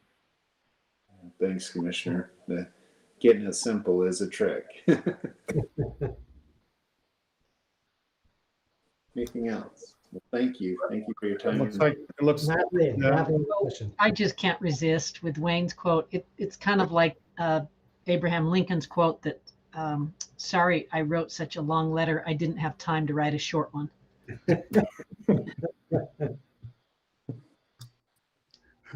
Yes, and I know we've been at this for a little bit, and we probably should have taken a break. I apologize for that, but we are close. And Ivan, we're going to come. Are we coming back to you, Ivan? I believe so. I'm going to wrap this up. I am. So we're coming back to this section where we left off a minute ago. We talked about the funding that we receive, the adjustments that we make to it. We introduced the programs, and then this program summary was that left-hand column in Nathan's presentation that he just went through. Our next page that we just want to go through is after we've talked about like freight or traffic and safety that's receiving funding from different sources. They've combined it on our program summary dated here. And at the top, so we've talked about the 2022 year, the 2023, and the 2024. In the 2022 allocations tab, so we're going to click here. And this basically kind of puts it together. It shows how our distribution is done among the statewide program and the regions. We'll also located on each one of these lines the action that will be requested for the commission. Our high volume road, as we talked about in 2022, has already been previously approved at a previous workshop. We do have a fact sheet for each program. So if I click on this fact sheet, it will open up a one-page the information about it. It should look very similar because of the information that's used and contained in the fact sheet supports the presentation that Nathan just completed. So going back to our allocations tab here, shows the distribution. And if we go out, let's jump to the 2024 funding. Looks very similar. This is, again, some projections because we took our highway funding, federal funding flat. We took our transportation fund flat. The only increase that we see across the years is this, our state TIF. And again, I'm going to show down through where historically our state TIF takedown went to the high volume roads. This is the first year in which we'll take some of that TIF takedown and support the structures program.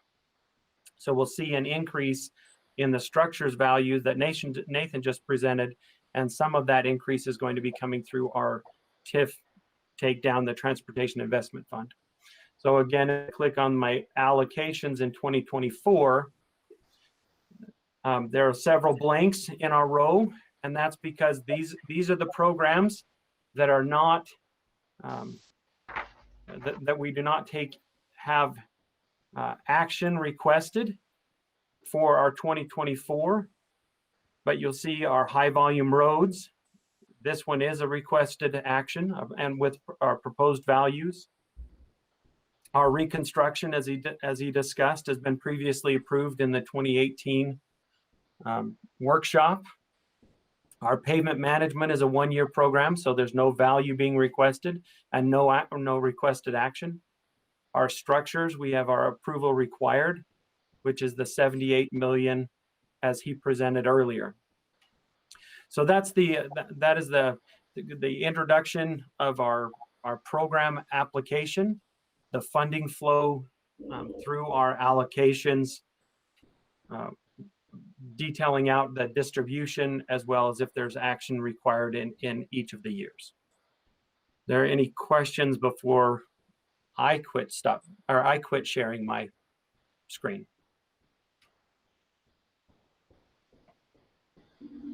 All right, that's fantastic. Outstanding, Ivan. Thank you. So again, remember, you can access that information all from the commission website. And as we work towards now the April workshop, we're going to be taking, moving this whole process forward, as Ben indicated when he talked about process under item 3A on our agenda. So as you take the opportunity, if you have questions on any of this stuff, feel free to reach out to any of the UDOT team. If they don't know the answer, they won't fake it. They'll find somebody who can answer that question. And so collectively between all the folks here at the department, we sure as heck better be able to respond to the questions. Otherwise, we have probably other problems we need to talk about. But with that, I'll see if Terry or Lisa have any last comments that we need to make here. There's a question from Commissioner Kramer too. Oh, thank you.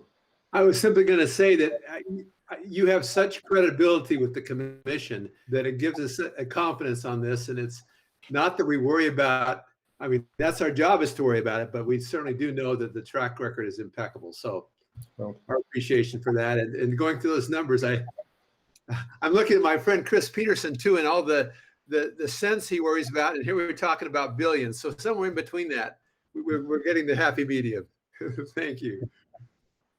It's an awe. It's just an awe. It scares you a little bit in terms of the magnitude of what we're talking about. But the fact is, there's a team of people that is watching every penny of every one of these programs, projects that are working on it. And so it's, I have a high degree of confidence the public's money is being watched carefully. Yeah, great track record. Yeah. Terry or Lisa, anything? I just want to say thank you for your patience as we take you through a lot of material. We're always open to feedback. If there were things you didn't understand or things we can explain better, certainly give us that feedback. Always trying to make it.